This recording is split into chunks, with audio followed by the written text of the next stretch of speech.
Hey everybody, welcome to Comic Book Curation. Despite YouTube's best efforts to stop us, we are live. Ha ha ha. Okay, and Nevertheless, we persisted. that's right. And joining me as always, as you've already heard, is Inquisitor Quiz. How are you doing this week? Is YouTube attempting to stop you from everything you're doing? Hang on, I had to mute the stream. Kind of. I've been running into my own frustrations, but I'm not nearly as vocal about them as you. Ah. Well, I make no secret of the fact that I vocalize my frustrations about YouTube particularly and Google more generally. Yeah, My God, my God. I these guys. Okay, anyway, rounding out our triumvirate of awesome is Jack from Bad Comic Reviews. Link in the description. Jack, how the fuck are you? Man, I'm okay. Yeah, Sounds like you're a bit frustrated. I am, and these guys chat have had to have listened to me for the past few minutes going on about an anger streak. Like, get this, I set up a Hangouts, right? That's where we're all in currently to capture the vocals from, right, chat? So I send these guys the link through Twitter DMs. It's like, oh, come on by. I'm sitting there waiting for them. I'm like, where the fuck are these guys? You know, I checked my calendar twice to make sure it was Wednesday. I'm like, it's Wednesday. What the fuck? Where are they? And I'm getting progressively more angry. I go over, well, confused. I'm starting to think, did we put this off? And I don't remember doing that. I go over to Discord and I ask Quiz, the fuck, man, where are you? It's like, Jack and I are sitting here in Hangouts waiting for you. Where the hell are you? I'm like, what? Somehow, along the way, two Hangouts were created. And I sent them a link and they were in one and I was in another. And we're all wondering where the hell each other's at. Well, we were in one, and then you weren't there, and then a second link showed up. So we went to that one, and you still weren't there. Well, okay, all I need says, yes, Polly, I'm sure YouTube was frantically trying to stop you from streaming. Hey, listen, I'm not trying to say that I'm being targeted because I'm a threat to them down in Mountain View, California. Not at all. I think this was just all pure incompetence and fuckery that is YouTube. That's all. The globalists are trying to take us down. Oh, man. What a fucking shit show just to start a fucking stream, guys. Yep. Whew. So in any case, how's your guys' comic week been so far? Did either go to the comic shop today? No. No? No, I was really busy. Oh, fair enough. Do you have any plans to go soon? I probably won't make it till the weekend. Oh. I spent all my money on Warhammer stuff. You? What? Me? Like previously, or you bought something new since the last time I heard? I bought something new since last year. But you can't paint that fast. What are you doing? I don't. Shush. What did you buy? Full of hate facts. What did you buy? I bought a Sentinel and another can of spray paint, and then I also bought a Lehman Russ Punisher. The tank? Yeah, to make it not too tangential away from comic books, I do plan on painting a Punisher skull on the side of it. No, I mean, I consider 40K to be related to comics. I mean, there's comics. It's a fantasy fiction realm. It fits. Well, it's funny.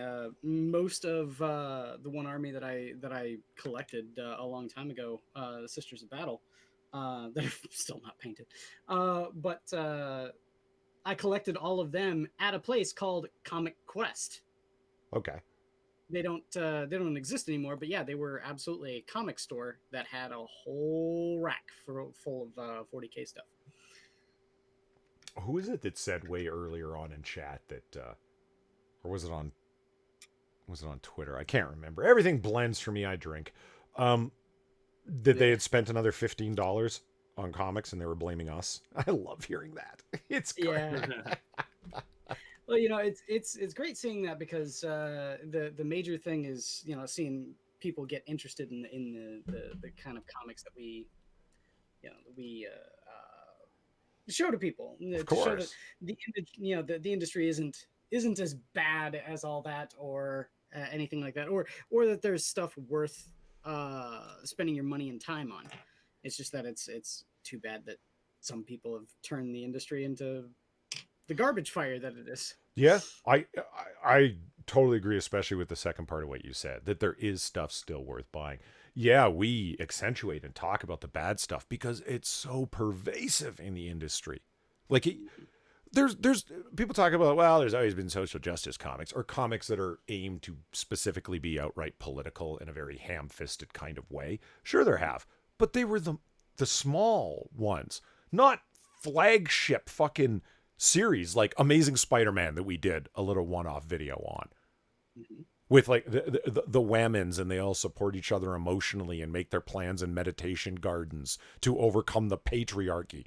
I wish I was making up any one of those things, but they all happen in Amazing Spider-Man. Like, what Mhm. the fuck? Yeah, I mean, but there's still there is still good stuff here and there to buy, and that always makes me happy. And chat, that reminds me, if you guys end up buying comics, nothing makes us happy in quite the same way as receiving a tweet about it. Let us know. Send us a cover image or a photograph off of your smartphone, whatever the fuck. I'd love to see what you buy off of our recommendations, or an idea that you get off of something we were talking about, or just comics in general that you bought. I'd love to fucking see them. Especially if you liked it. You're right. You're like, this is stupid. Yeah, right. Really don't need that. Well, it makes me wonder. We should, get a hashtag going for something like that. Kind of like how your boy Zach had Move the Needle. You mean like CBC articles? Well, Jack got there right before I did. Jack came up with an idea because I've been asking these guys about, hey, maybe we should have a hashtag and so on. Monkey in the Morning was very successful with it. Lords of the Night was very successful with it. Yeah. Mm-hmm. And Jack found CBC articles, comic book curation articles, is wide open and ready to be taken advantage of. So yeah, if you guys have any specific articles, and I should put that in the, I'm going to include that on my Twitter, and I'm going to put it in the descriptions as well. Yeah. So hashtag CBC articles. Comics that you've bought, comics you want to buy, articles that you'd love to hear our red hot takes on, whatever the fuck. Yeah, by all means. That's the way to do it.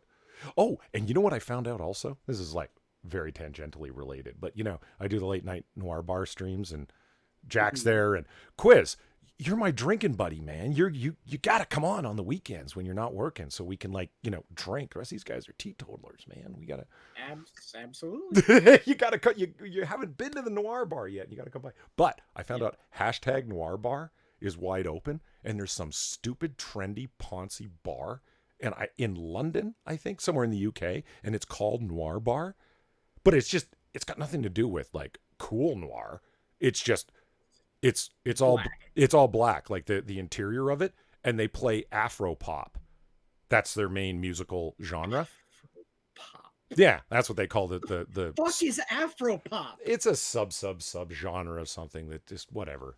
Anyway, they hashtag noir bar, and they tweet about themselves. I say we hijack their fucking all of a sudden there's all sorts of articles in there about like feminism and social justice and alcoholism and all sorts of other late night conversational things. And at the bar they're thinking, the fuck is going on? We're getting way more engagement, but they're not talking about our bar. People start going into the bar to talk about anti-feminist stuff, men's rights and shit. Oh my god, can you imagine if we unintentionally but hilariously turn Noir Bar into an MRA hangout? That'd be awesome. Where are all these alt-righters coming from? All these hateful cis straight white men. Oh man. Yeah, anyway, so yeah, Noir Bar is another thing. This is comic book curation. So let me open the thumbnail, which I really like. Quiz found me this picture. What was it, last week, Quiz, that you found this? That one's been a while. Has it? Yeah. I think it was the last time I really, got a whole bunch from ACO. There it is. You guys can't see it. It'll come up in a second, but chat there. It's she's missing her bottoms, but I'm okay with it, like her standard skirt, and the fishnets generally they're full legging fishnets usually, aren't they? Yes. Yeah. They go all the way up into her tuxedo top. And I love her outfit. And what's his name? Bennis drew this, as if we couldn't have guessed, because it's awesome. God, he always does female faces so fucking good. He's just Oh yeah. he's really got the sexy stare down pretty hardcore. Yeah. The big luscious lips. Yeah. So it's this is pretty hateful. Whole bunch of male gaze going on right now, right? I'm just appreciating the female form. Mm-hmm. It's perfectly natural. It's perfectly fine. Can you sexually objectify a fictional character? Is that a thing? Feminists would say yes. Hmm. So in actuality, probably not. Right. Good call. So there we go. Yeah, that's the thumbnail for today. I really dug that. I put it in my shortlist folder when Quiz had sent that to me. So the real question is, what sort of stuff have you read with Zatanna in it? Who, me? Yeah. Nothing recent. I can open. Yeah, absolutely. It's been a good while, man, since I've read a Zatanna comic. Yeah. I want to say I read one here recently that I was really pissed off about Why? because they got Paul Dini to write it. All right. Love Paul Dini. Paul Dini is an amazing writer. But they got Joe Quinones to draw it. Oh. And for those not in the know, Joe Quinones is the guy who did the America Chavez comic. The man's And a not only legend, that- okay? And not only that, is that it was a Black Canary and Zatanna crossover comic. The story is okay. The art in it is absolutely fucking atrocious. Is that what's going on? It's just the art that straight up ruins a good story? Yes. That's disappointing. Oof. I mean, like I said, it was Paul Dini that wrote it. I've yet to read a bad Paul Dini comic.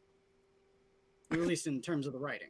Ryan Walters says, Polly, could you put that pic in chat for research? And Geode says, it's artistic research. Research!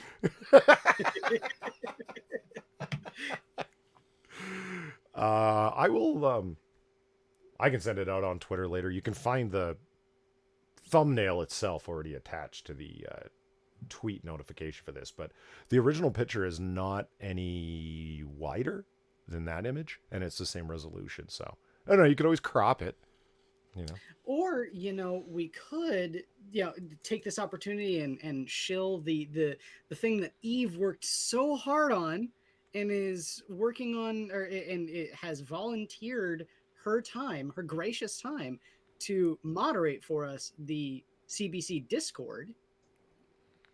Now, that's a question I guess we can hand over to chat right now. I'm curious. Chat, you guys are here. And if you're listening in the future, your statements in the description would be useful.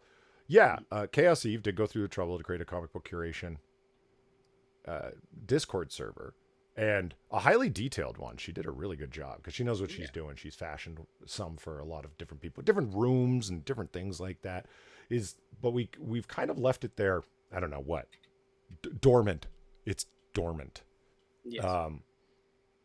Because we weren't sure if Chad, if the audience, if whoever, if that's something that would interest you guys. So you tell me. Is that a good idea? Is that something you guys would be interested in? It's a really well designed Discord server, but See, Johnny Hellcat says we are here. I'm assuming that that's a statement for no. This is where we talk. Is that what you meant by that, Johnny? I was gonna say, where's the "we are queer" bit? Jesus, that was homophobic. There's. Speaking of homophobes, Jared Hart Norris is asking to adjust the volume levels, saying that Jack and I are a little quiet. is that right? Oh, all right, I can certainly fix that. Over on the Streamlabs, thank you, X Bubba Hotep. Remind Polly that he has the Streamlabs.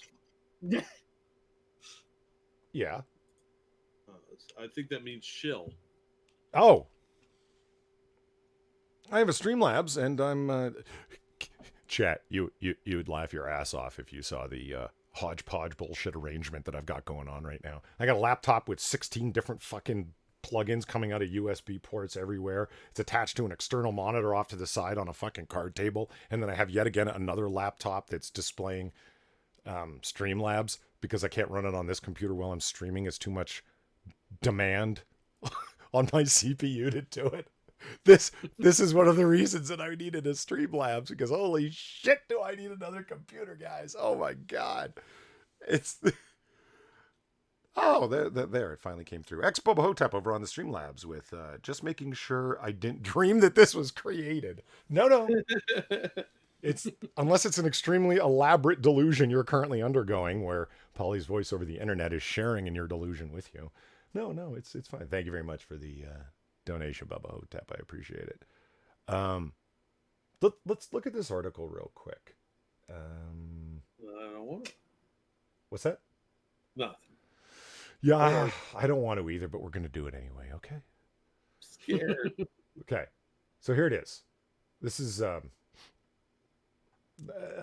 YouTube or a Yahoo News article. Battle over Marvel comic gay kiss is diffused by Brazil court. And What? What a headline. yeah. Battle over Marvel comic gay kiss is diffused by Brazil court.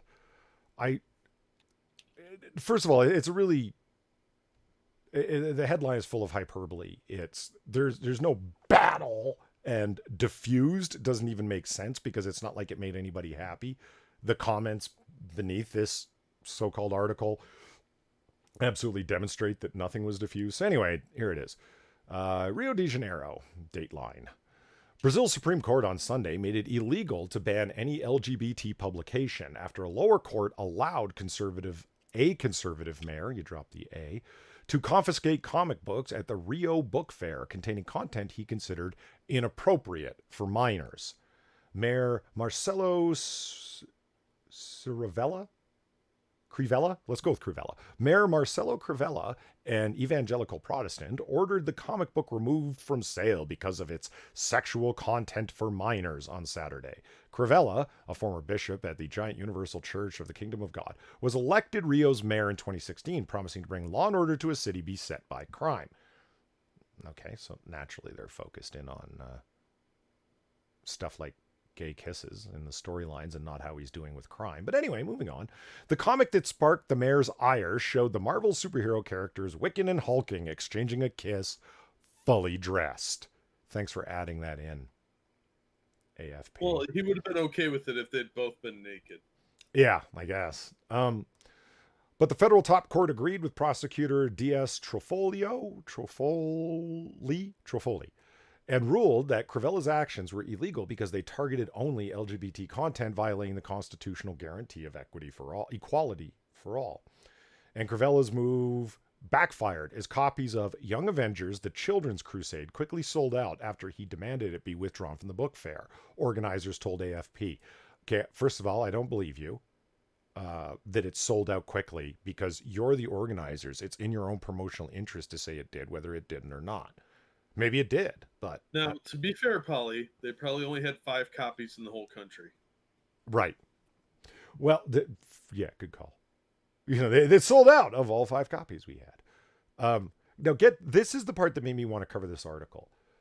Because this is just sort of like the usual fare. Popular Brazilian YouTuber Felipe Neto, who has more than 34 million subscribers to his channel, also bought 14,000 books on LGBT themes and distributed them free at the fair in protest. The image of the Marvel comic kiss was also on display Saturday at the news kiosks across the country, printed on the cover of the blah, blah, blah, Brazil's largest national newspaper. It's good to see that the news entertainers, much like the AFP, only cover comics when what? Quiz? What have we talked about? When do they cover comics in the news?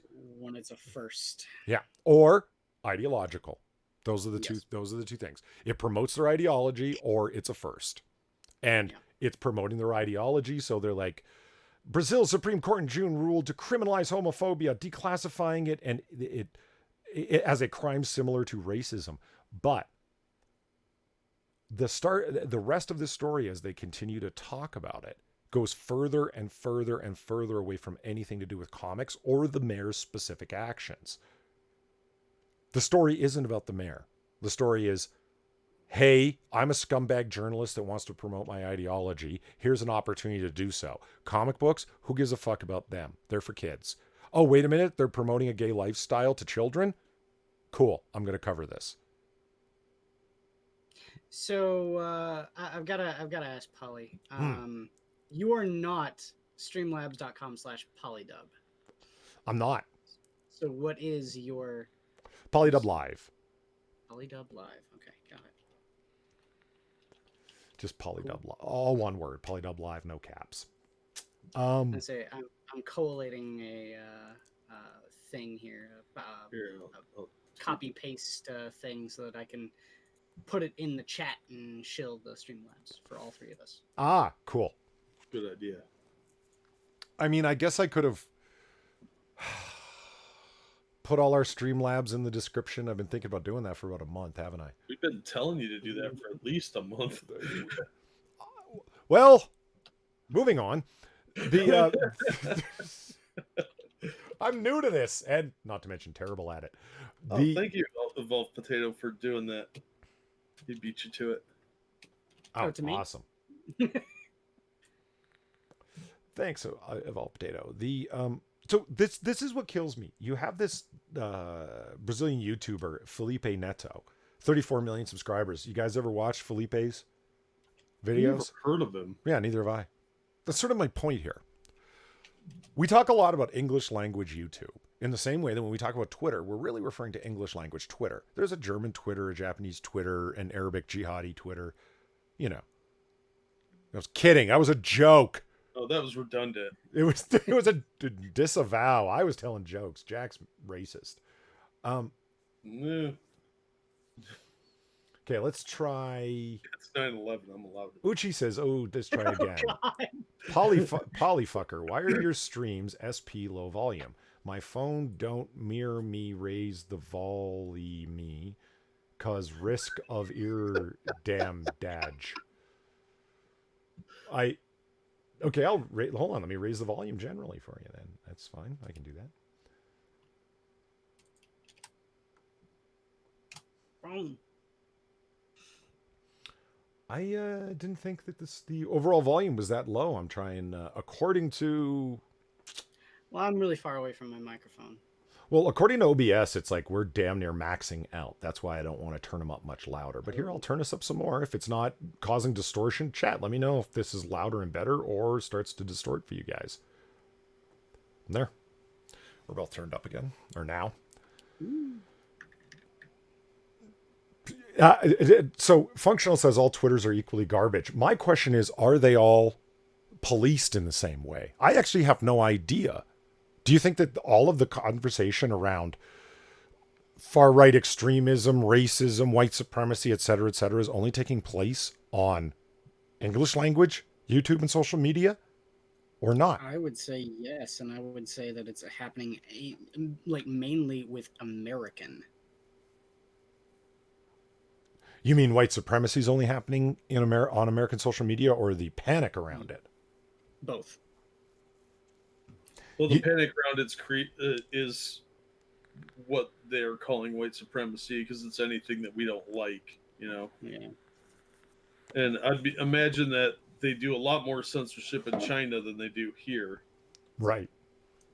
Well, I don't think that they're doing much in the way of censorship when it comes to that sort of thing. They do censor people, obviously, but I don't think that they outright shut down a lot of those sorts of innocuous conversations. But you know, by the same token, they still let that sort of stuff play out, so to speak. And it's the sort of thing where those sorts of ideas are perpetuated because of the popularity, not because, you know, it's that there's a lot of people that are thinking that way. It's because a lot of those people that are thinking that way have a really, really large megaphone. Because social media is cancer. Well, I would offer this idea. Okay, white supremacy may not be a huge thing, but then again, we're not involved in South American politics and knowledgeable about them. I mean, I'm positive they've got their righties and their lefties down there in the same way. They've got actual communist countries down there, the whole 9 yards. You've got a subscriber or a YouTuber, Felipe here, who's got 34,000 subs, which is massive. And he's willing to buy 14,000 copies of LGBT books. Notice that he bought 14,000 books on LGBT themes. He didn't buy the comic book. Was he specifically protesting the mayor doing this to this comic book? They leave it ambiguous. It just says he distributed them in protest of what? Of the mayor and his homophobic policies? In protest of the mayor particularly because he knew it would get on his skin? Or because of this Young Avengers comic? They're unclear. And because of how unclear they are about the rest of the article and the fact that they start carrying on about all of the criminal homophobia going on, it makes me wonder if is this guy is he himself gay? Is he a libertarian in a strong way? They don't say. They just say he's a huge YouTuber and he did this in protest. Moving on. Well, that's not helpful information. Well, there's a lot of protests and sort of, I guess the LGBT struggle is still young there compared to here. Okay.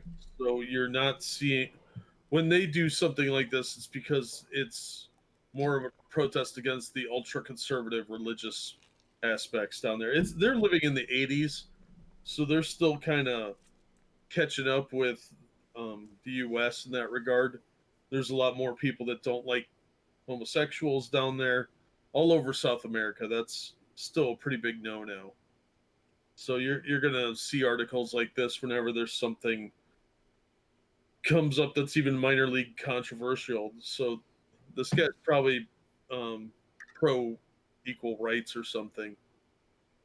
It's, you know what? It's perfectly possible, but there's no way to know from the way that the so-called journalist wrote the article. No, because if you say that they're behind us in the times, then all cultures can't be beautiful, can they? Mm. It would violate their own narrative by saying that these people are slightly behind the times, as it were, with the Western world.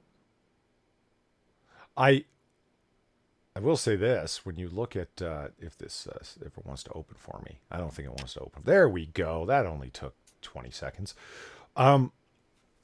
This is why they meaning website moderators, don't want an open chat section and don't want open comment sections that at least that aren't heavily moderated.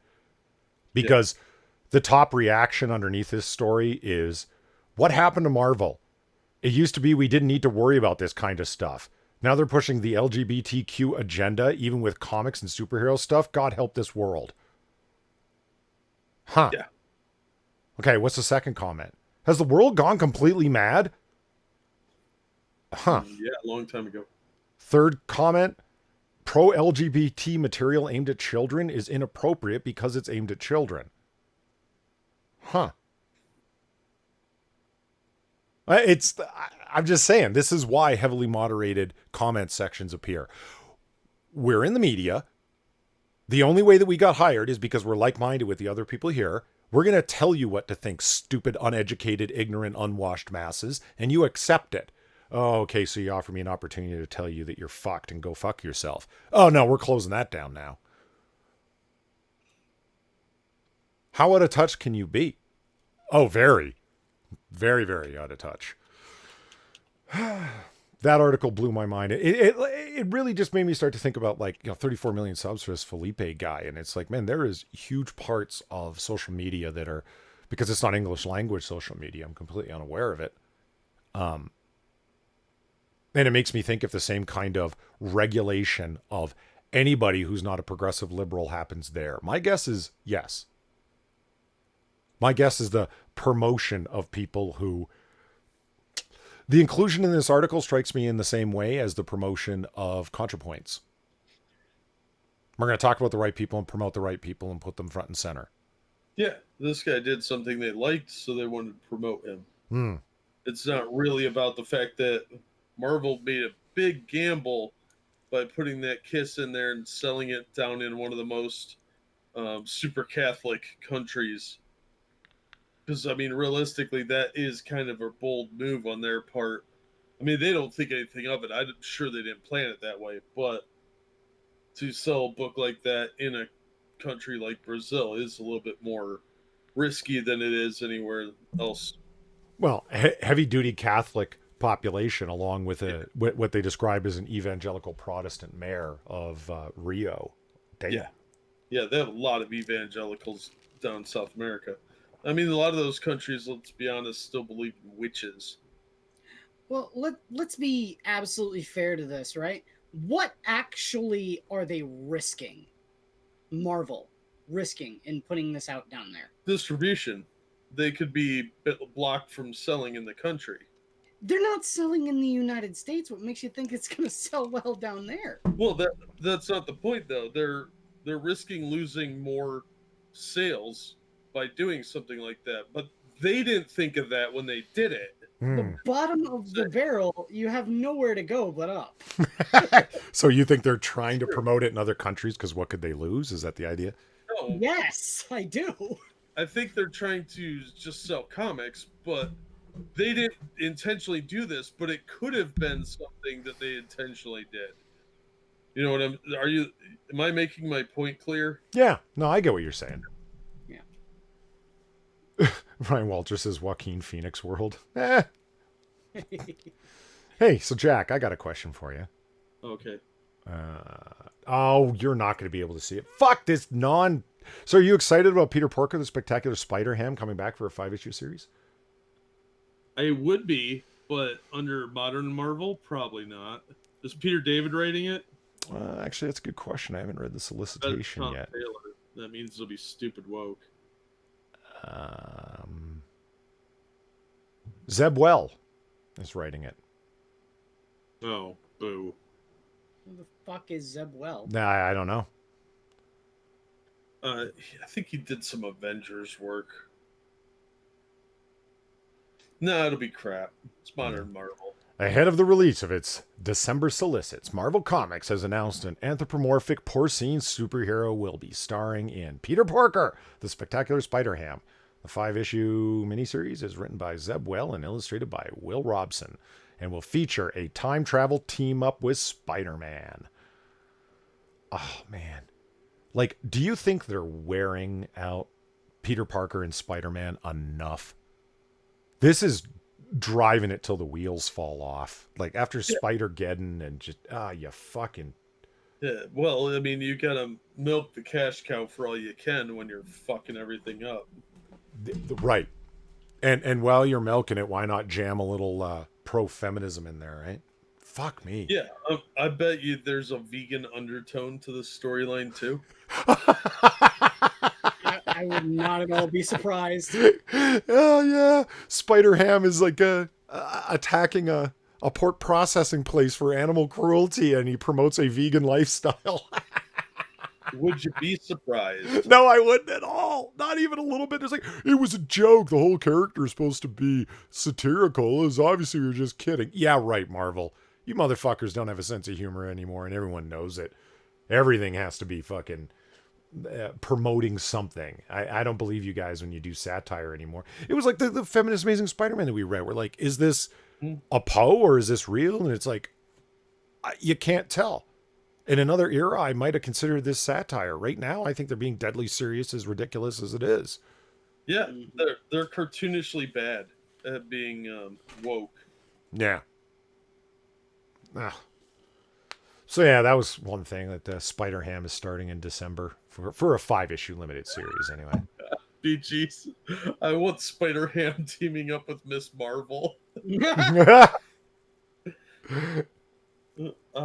can't touch him, or that's rum. Yeah, it's rum. Jesus. The if he gets laid, is he porking someone? Yeah. He's gonna fuck. I don't know. So let's. I mean, didn't they come out and say that Howard the Duck is supposed to be like this infamous womanizer? So He's a flirt at least, but wrong anthropomorphic creature. Well, these days they'll probably make him gay, and he could date Peter Porker. Yeah. So have you heard about the new Marvel? My God, we're desperate for money. Cross-issue event.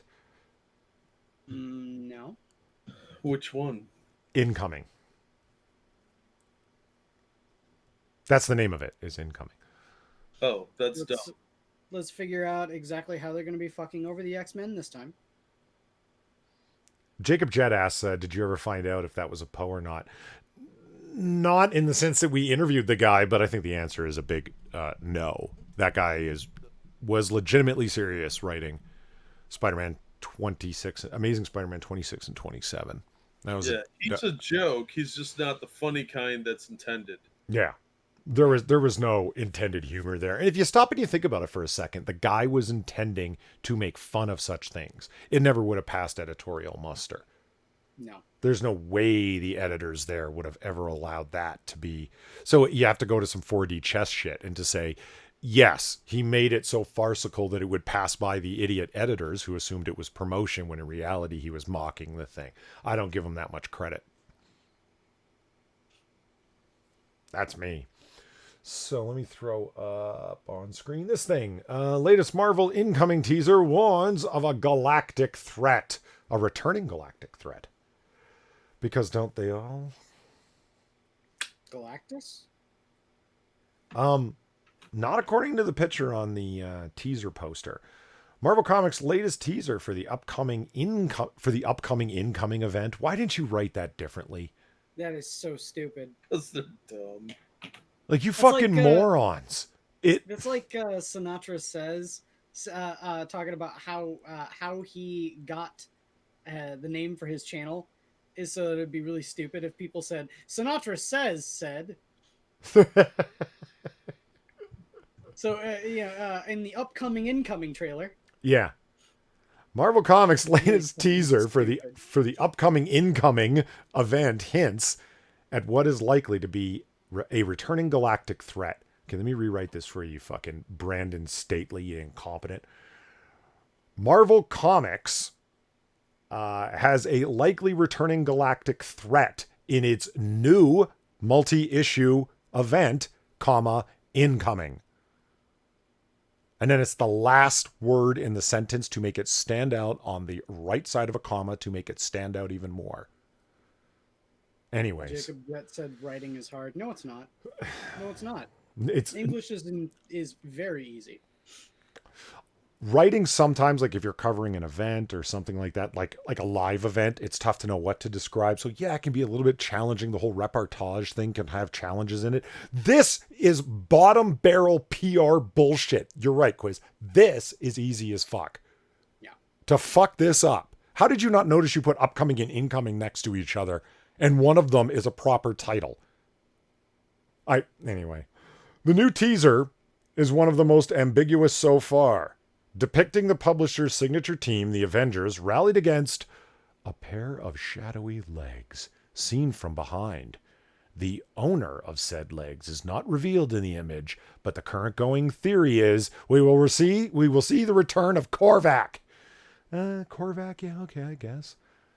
I want to see them introduce a new villain just called the Legs. He's just a pair of sentient legs. Well, from this picture, he's also the flat butt. The time-traveling cyborg Korvac was first introduced in Giant Size Defenders number 3 in 1975.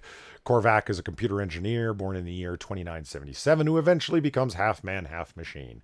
Later on, Korvac achieves godhood, which makes him a little bit more of a handful to deal with in a fight. Overall, the teasers for Incoming have been ambiguous at best, assembling villains like the Maker, Magneto, and Apocalypse. If he's the Maker, which he is, and it doesn't matter, you need to capitalize the. The teasers have also claimed that the event is it's proper noun. So yeah, his name is the Maker. If you're writing in that way, I guess sometimes in the comics, right, Jack, they just call him Maker and they don't always have the in there, but whatever. The teasers have also claimed that the event is a murder mystery, daring readers to decrypt the mysteries of the puzzle pieces before the Avengers can. I don't believe you have any expectation of the intelligence of your audience to be able to do that. You assume everyone's a retard that needs to see people with skin complexion like their own, or they won't understand what the character is saying or doing. I mean, you don't really have a high regard for your audience, Marvel. I don't believe the decodable mystery is going to be all that deep. You know what I'm saying?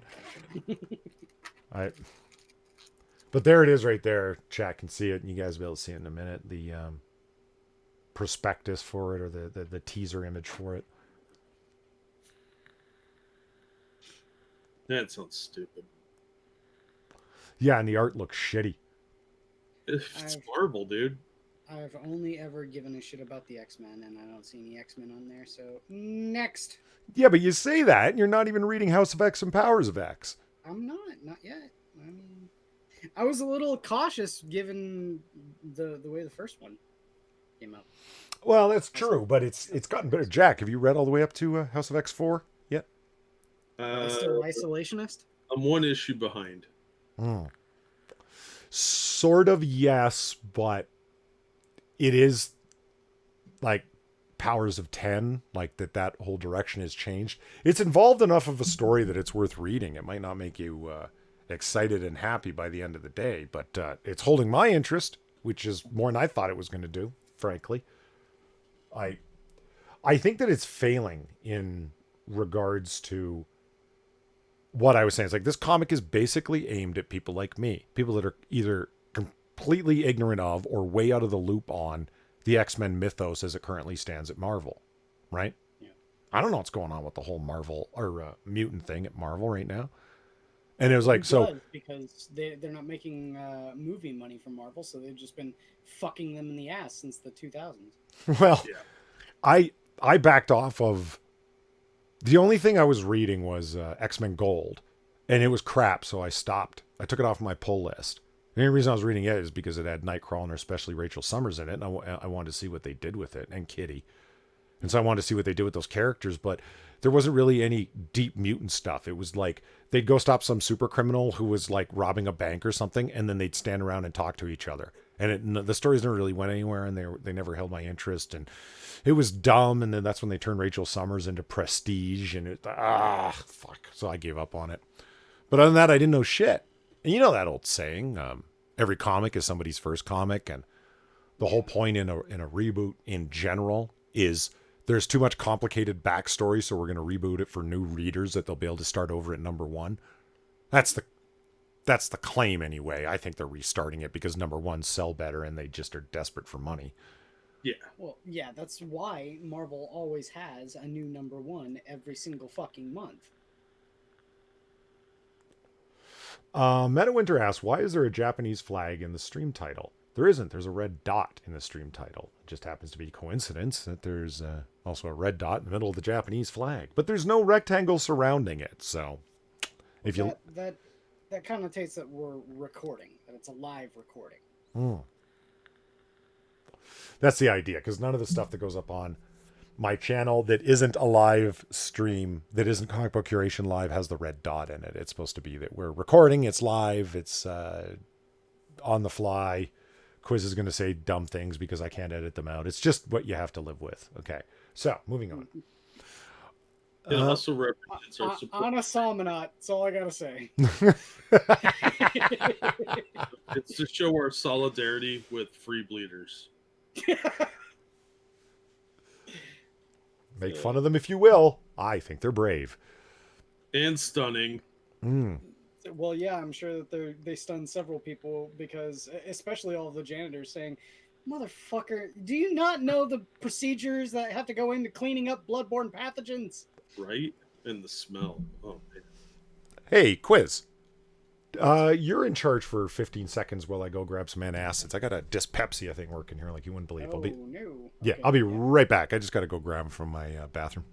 So, Jack, pitch me in 15 minutes why I should be reading Powers of X, especially for someone like me who the biggest egregious sin that Marvel has been committing over the past, 2 decades has been the fact that they've been having the X-Men act out of character. And the fact the X-Men being isolationists, you could not get more out of character to the X-Men than that. No, you just talked yourself out of reading it. I think they're turning the X-Men into villains. And they've got this like superiority complex going right now. And I don't know. I honestly have no idea where they're going with it. I expect that sort of thing from Magneto and the Brotherhood. I don't expect that from the X-Men. Yeah, I know, but for the past 20 years, they've made them into almost a terrorist like group and that's where they're going with it. They're just creating this like separate society, and all the mutants are going to have diplomatic immunity, so they could kind of do whatever they want, and no one can do anything about it because they're the superior ones. That's kind of where they're at with it right now, where I'm at in the books. Maybe the next issue is different. I'm not sure, but And it see, doesn't look good. It looks like they're just making them out to be. They come off as villains to me. and again, I could see that being a very interesting story if it were about Magneto, but it's not. It's about the X-Men.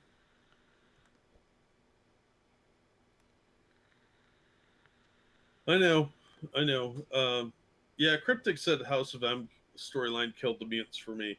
It did for a lot of people. Yeah, it killed a lot of mutants because no more mutants, which is part of the reason why I can not hate the Scarlet Witch more. Well, you know, I blame the writers for that. I think that was Bendis that did that. Well, But fuck Bendis then too, but yeah, well, that was I hate him anyway. But that was a terrible story, and everyone who was involved in it needs to feel bad. they should. House of M really. I got so sick. You know, Age of Apocalypse was bad enough for me because I hated I- that storyline. I liked Age of Apocalypse. Well, I'm significantly older, and I liked the stuff that was coming out in the 80s and the 70s for X-Men. Well, don't get me wrong. I mean, my favorite favorite X-Men comic, my favorite Marvel comic, just period, is God Loves Man Kills, which is Yeah, that's a classic. But an '80s comic. But my point is that even though I didn't like Age of Apocalypse, it was a way better storyline than House of M. House of Yes. M was a convoluted mess, just like Cryptic just said. And a lot of their crossovers have been since then. Executioner's Song was like 5 parts too long. And it was a convoluted turd pile by the end. Because you got too many people in there trying to tinker with everything, trying to do their own stories or whatever, and it just ends up being garbage. So yeah, I don't think you would like what's happening right now, but we'll see how it pays off, and we'll get back to you on it. Yeah. I mean, you heard my thoughts on it. I don't know. I think it'll definitely be worth buying after the fact, Quiz, because you're going to be able to find all of the editions in between the release of the collected edition, all of the older editions, and the dollar bin that couldn't be sold. Because they're over shipping on it like a motherfucker. Of course, they're relaunching the X-Men, you know? Yeah.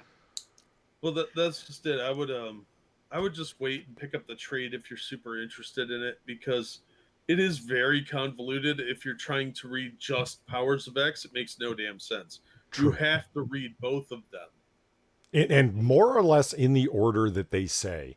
I read them out of order because at the back, like Jack has said, they've got a read them in this order thing because they're coming out every week, right? Like there's, it's meant to be rapid fire to get people newly interested. So they had most of it ready to go one after another. And there's some weeks where you're to read Powers of X3 and then Powers of X4, that kind of thing. Mm-hmm. You know what I mean? Without them. House of X. Like, I don't know why they just didn't have one book and make it a weekly one, and then it would all be in order. Because that would have made sense. Because then they wouldn't have been able to sell 2 books. Yeah.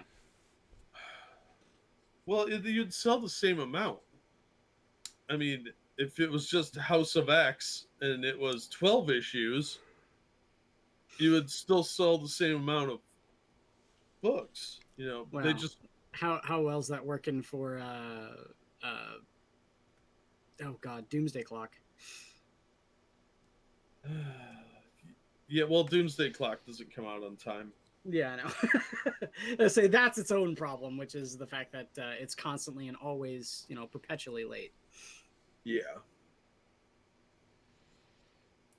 Oh, there's Wonder Woman hanging out with the Viet Cong. They're not the Viet Cong, they're Laotian. In my mind, they're the Viet Cong. It's fine. Okay. I'm going to tell every Laotian I meet that. And there's Zatanna and BC commies. And there's Zatanna and Usagi Ojimbo. I love that so much. Okay. Anyway, check out this picture, chat. And, of course, Jack and Quiz, you can check it out in 10 seconds or so. Thanks. Well, I'm sorry. I'd let you see it right away if I could. Check it out. So here's this drawing of Medusa of the Inhumans. she's sitting there doing her thing. She's got her living hair and so forth. Very powerful. Well, superhero, supervillain, neither at some times. Anyway, so there's a drawing of her. The amount of bullshit that this caused over the previous week. Can anyone guess why this one simple standalone drawing caused problems? Boobs. No, it's her waist. Boobs and tiny waist. Yeah. Yeah. Boobs and tiny fucking Yeah, waist. I didn't even see the picture yet. And, I thought you would see the just picture. assumed That's that- great. She looks like a stereotypical woman with her boobies. Oh, man. How dare she be attractive with her long flowing hair? Yeah, It's not right? even pink. You know, I, interestingly enough, showed this picture to, it was Far and Jacob Jet, I believe. No, or was it Eve? I can't remember. I drank. Everything blurs. Yeah. I think it was Jacob and Far. Anyway, about this, and I said, okay, so here's this picture, guys, everyone has such a big problem with, and the stylized look of female characters. And I said, but that's the whole point. Imagine, because the whole issue is it's not anatomically accurate or not fair to land-dwelling butter whales in terms of body positive representation and so forth. And my argument right back to them came because they're weebs, right? Or they're just weebs who won't admit it. Whatever. Same thing. Yeah. And I said, imagine if the anatomically correct thing came to visit anime, like the classic style choices of Japanimation in general. Why? No, mouths are not that small. Noses are not that small, or sometimes non-existent. And most certainly, eyes are not nearly that big. Not every woman out there is a tiny, giggly schoolgirl or an old cackling witch, but mostly big, huge, tittied schoolgirls. Like, It should be like that. it's almost like it's completely stylized animation. And exaggerated. No, it's just because Japan is a magical land of wonderful.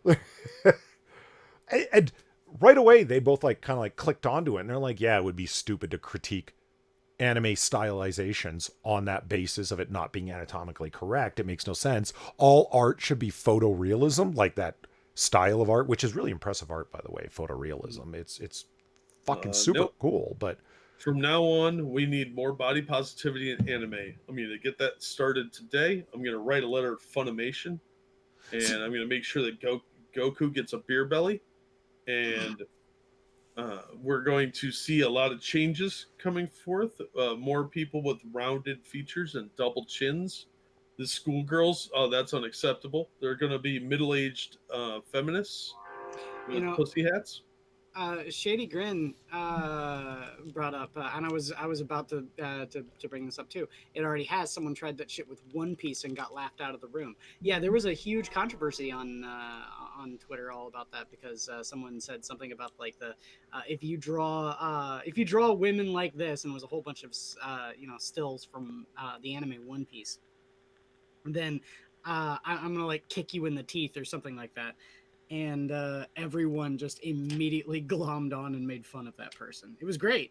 I absolutely loved the backlash that person got. But Yeah, fuck them. yeah, if you think anime is safe from this sort of thing, no. I like what Frosted Glass said. Well, I know when I get nervous or embarrassed, one giant drop of sweat forms on my forehead. Mhm. That's a pores issue. You should probably see a dermatologist. Well, I always have a vein bulge in my forehead that's got 4 squares on it. I have no idea how that that vein, what purpose that vein serves, but That's your 4chan vein. Oh, okay. Well, okay. well, let's see what J. Scott Campbell had to deal with as a result of this drawing. You can find out all the crap that happens because SJWs never sleep, for they are always angry. J. Scott Campbell receives harassment after responding to recent social media outrage against Nacho Ares and Fran Duque's, I think it's pronounced Duque, I'm not quite sure, Medusa. That's the colorist. Fran is the colorist and Nacho is the artist. Gen 13, a veteran... Oops, that went a little far. Gen 13, and veteran comic book artist J. Scott Campbell found himself at the center of targeted attacks and accusations from social justice activists who took issue with his sexualized art style. Stylized. On September 7th, Twitter user Sydney Tucker, whose account regularly features posts of sexy depictions of fictional characters. Okay, hold on. That's Sydney Tucker 666 on Twitter. All right, everybody go check out this Twitter account that's obviously awesome. Sydney Tucker 666, sexy depictions of fictional characters. I'm down. Yeah. Posted an image of Marvel's Inhuman Queen Medusa, drawn by Nacho Ares and featuring the colors of Colombian artist Fran Duque, misspelled by Tucker as Duke, D-U-K-E. That's what I'm assuming. I think it's Duque. But anyway. Dookie. This innocuous posting, that's exactly what it is. Innocuous, you fuck. And where does Snowflake come from if not this? Yeah. This innocuous posting soon caught the attention of social justice activist Lowe, who proceeded to retweet the image with the misandrous declaration that, quote, men are trash and shouldn't be allowed to draw women. I'm glad that someone's saying, calling a spade and bringing up the fact that it was misandrist. So That's pretty good. That's pretty good. Like, men are trash and shouldn't be allowed to draw women. Did it get to you a little? It sounds like it got. Little. It sounds like it might have gotten under your nerves a little bit. Yeah. Yeah. The butter whale was quaking. With, and subsequently clarifying that those who took offense at their comments were not allowed to defend themselves without being, quote, part of the problem. Oh man. I don't have any Funko Pops. Oh, shit. And there it is. Again, men are trash and shouldn't be allowed to draw women. Jesus Christ. I kind of want to, find that tweet and then just, draw a whole bunch of women. I haven't posted any, actual art. I've just posted, mini paints or mini paintings on Twitter. This may be a good opportunity to post a whole bunch of art on Twitter.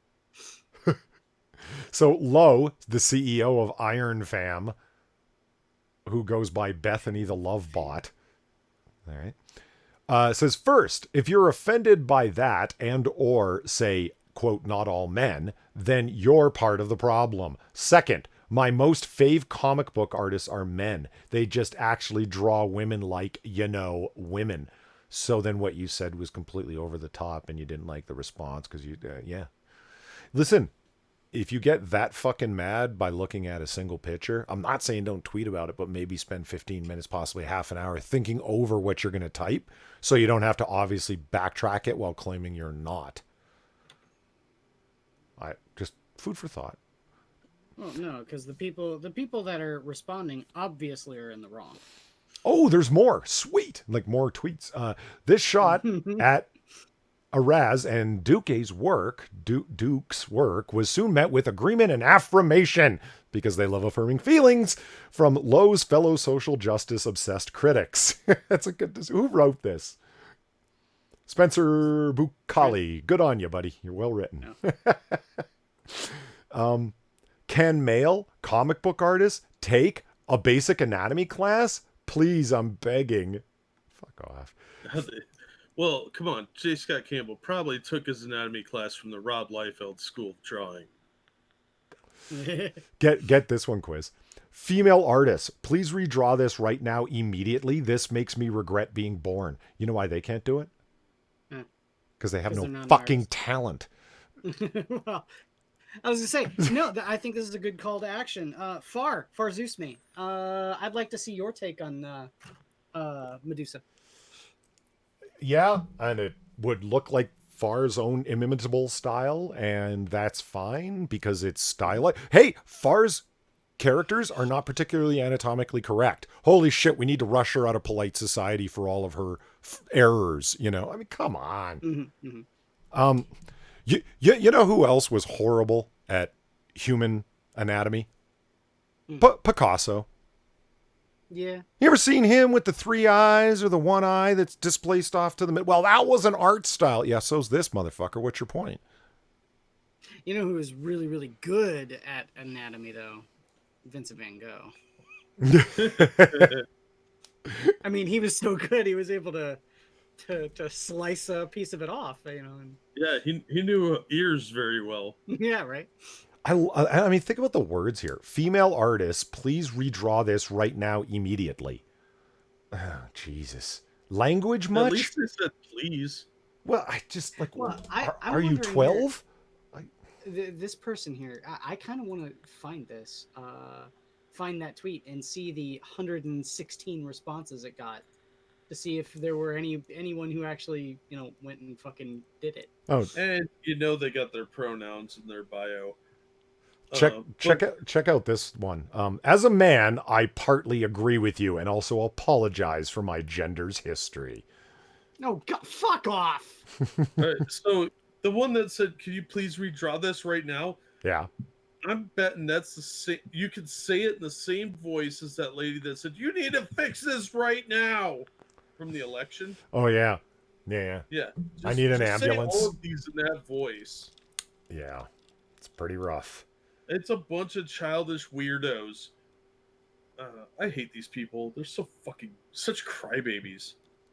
Okay, Lowe then proceeded to shift the object of their criticism from Aran's and Duque's Medusa piece to Campbell's portfolio, insinuating that Campbell's work carried pedophilic tendencies because he drew both regular, teenage, and sexy adult characters separately in his own personal style. To which she wrote, "These are all teenage girls, 15 to 17, drawn by the same grown-ass man. Can y'all..." Yeah, I'm sure you really speak with that phrase. "Can y'all see why women are uncomfortable with that? Women? You speak on behalf of all women? That's not even remotely true, Bethany the Love Bot. That's you don't speak on behalf of women. Why? What do you mean women are uncomfortable with this? Like, They're a hive mind like ants. Assassin of the Gray hashtag female artist. Please respond. right? Or as Cynic said, "She'll totally fuck you, bro." 16, 17-year-old girls don't look like that, mister. I hate to break it to you. And I haven't been near a high school recently. Yeah, exactly. 16, 17-year-old girls, all of them? No. Do some of them look like that? Yes. And these aren't some 16, 17-year-old girls. These are superheroes. They're all, both male and female, supposed to be incredible physical specimens. Have you ever looked at a 16 or 17-year-old male superhero? Yeah. They have traps like you wouldn't believe. They have complete V-shaped bodies. They're picture perfect. They're supposed to be physical specimens. All of them, except for like the Blob. What? And say it's the other thing too is that you do realize that women reach their sexual maturity a lot sooner than men do, right? I don't get it. Like they're always complaining like they're not that, no one's that thin and has a six pack like that. You do if you spend all day in the danger room fighting holographic supervillains. What do you do, lazy bitch? Oh, nothing. That's why. Right. If you thank you over on the Streamlabs cryptic. Shh, just a tip. Get it? Just a tip. I do get it. Yes. Thanks, cryptic. I mean, this is the oldest conversation that can be had around like feminism complained about the things when the stuff and it's. These are all first world problems. You're complaining art piece that barely anyone sees. Don't you have real world problems like female genital mutilation or something? J. Scott Campbell responds that just to clarify, I'm not down. I actually found this to be a mood booster because, again, it wasn't specific to me. Just a reminder that really dumb comments can get a lot of dumb people liking it. I mean, is there anything more ridiculous and unreasonable than that comment? Again, men are trash and shouldn't be allowed to draw women. No, that's somebody who's looking to do over-the-top hyperbolic statements for the sake of grabbing attention because it's 280 character retard culture. And you got to reach out to your fellow tards somehow. And so, outrage, I'm always outraged! And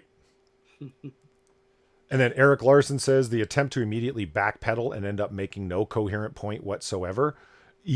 Well, I mean, Eric Larson and I ended up agreeing on that. Like, that's odd. I said, like, why don't you think over what you're going to tweet out so you don't have to, in short order, backtrack off of it, claiming you're not, while obviously doing so? Yeah. Yeah.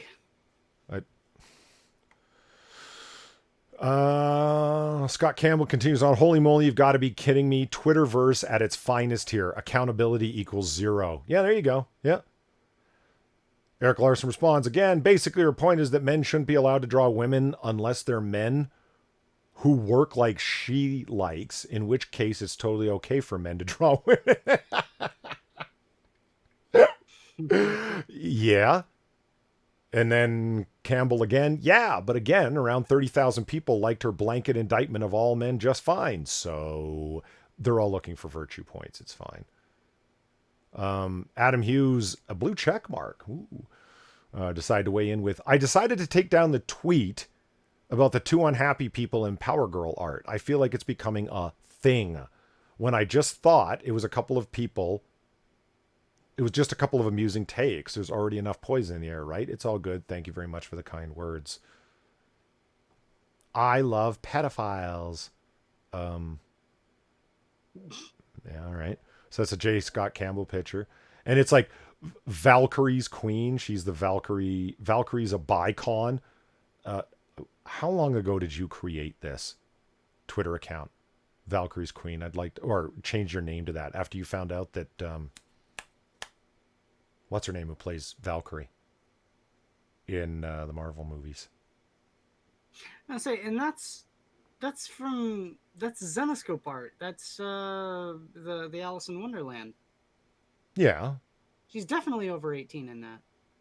Well, in any case, what I'm getting at here is she found out the actress who plays fucking Valkyrie's a bi, so she writes, it's bi queen, which is actually a little bit of digital blackface there. I wish you were more woke than that, because you're obviously a white woman and that actress is black, so stop that.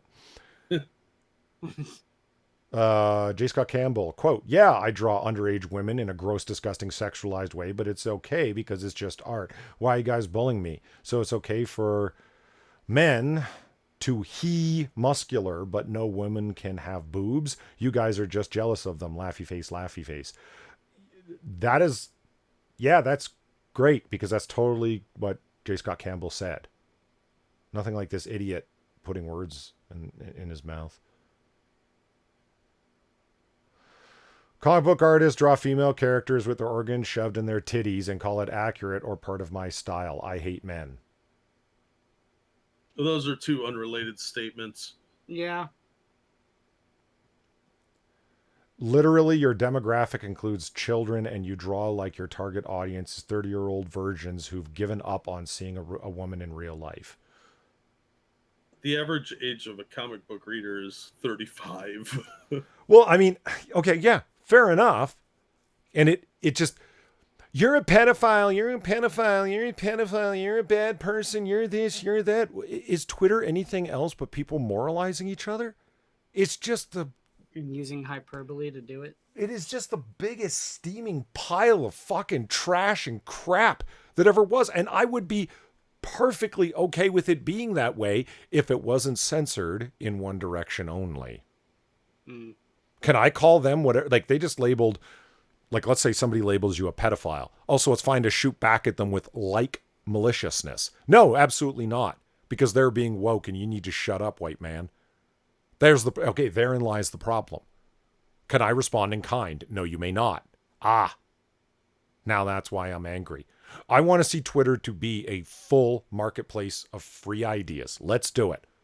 And let's watch it collapse in on itself as a dumpster fire of people just yelling the most heinous things they can think to say at each other. Completely uncensored. Let's watch the left go full retard and then the right respond accordingly. And conservatives and libertarians and everybody else. And watch how fast that garbage heap falls in on itself. Oh, so you want Twitter to turn into 4chan. Got it. All right. I'm okay with that. Yeah, so am I. I mean, that's the part of the idyllic nature of 4chan is the fact that, like, nobody takes anyone seriously on that website. If anyone sits there and starts trying to get all moral, and you just call them a fag and then it's done.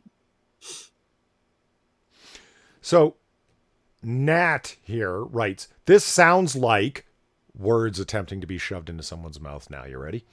Mm-hmm. How dare feminists? How dare women? I can't even draw underage teen sexy anymore without they want to cancel me. Who care that those comics is to make them feel better about themselves. I just want to draw sexy underage teens, lol. Okay, you need to learn how to read what you're typing out loud before you hit send. Number one. All I heard in that whole bit when I got the how dare women, I can't even draw a sexy teen anymore, or teen sexy anymore. All I heard after that, Polly, was Well, how about this? Who care that those comics is to make them feel better about themselves?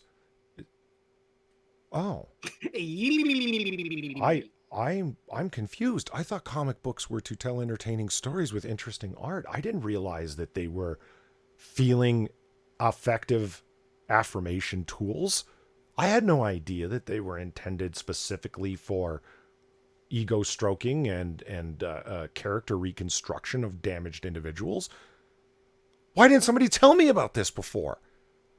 The point of comics is to make people feel better about themselves? What?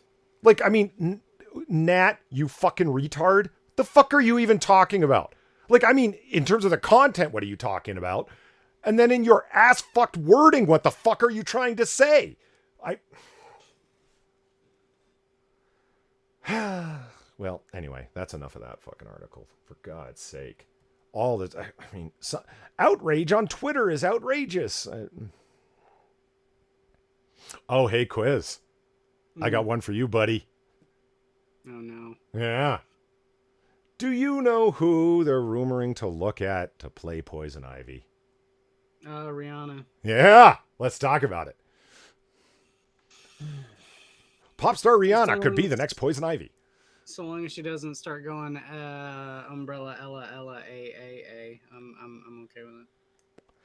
No, it's fine. See, when a character is white, it's an incidental thing that was brought up by white supremacy and it has nothing to do with their character whatsoever. But when they're a character of color, it's an endemic, unalterable aspect of their background and personality, so it can't be changed. Just so you know, all right? All right, got it. I'm educated. Warner Brothers might attempt to put right what went wrong with Poison Ivy back in 1997 in Batman and Robin. Though played by Uma Thurman of Kill Bill and Gattaca, her portrayal left so terrible. Oh my god, she looks so awful as Poison Ivy. Hey, she's not an attractive woman. I'm just gonna come right out and fucking say it. No, she's not. But have you seen Battleship? She can't act either. Okay.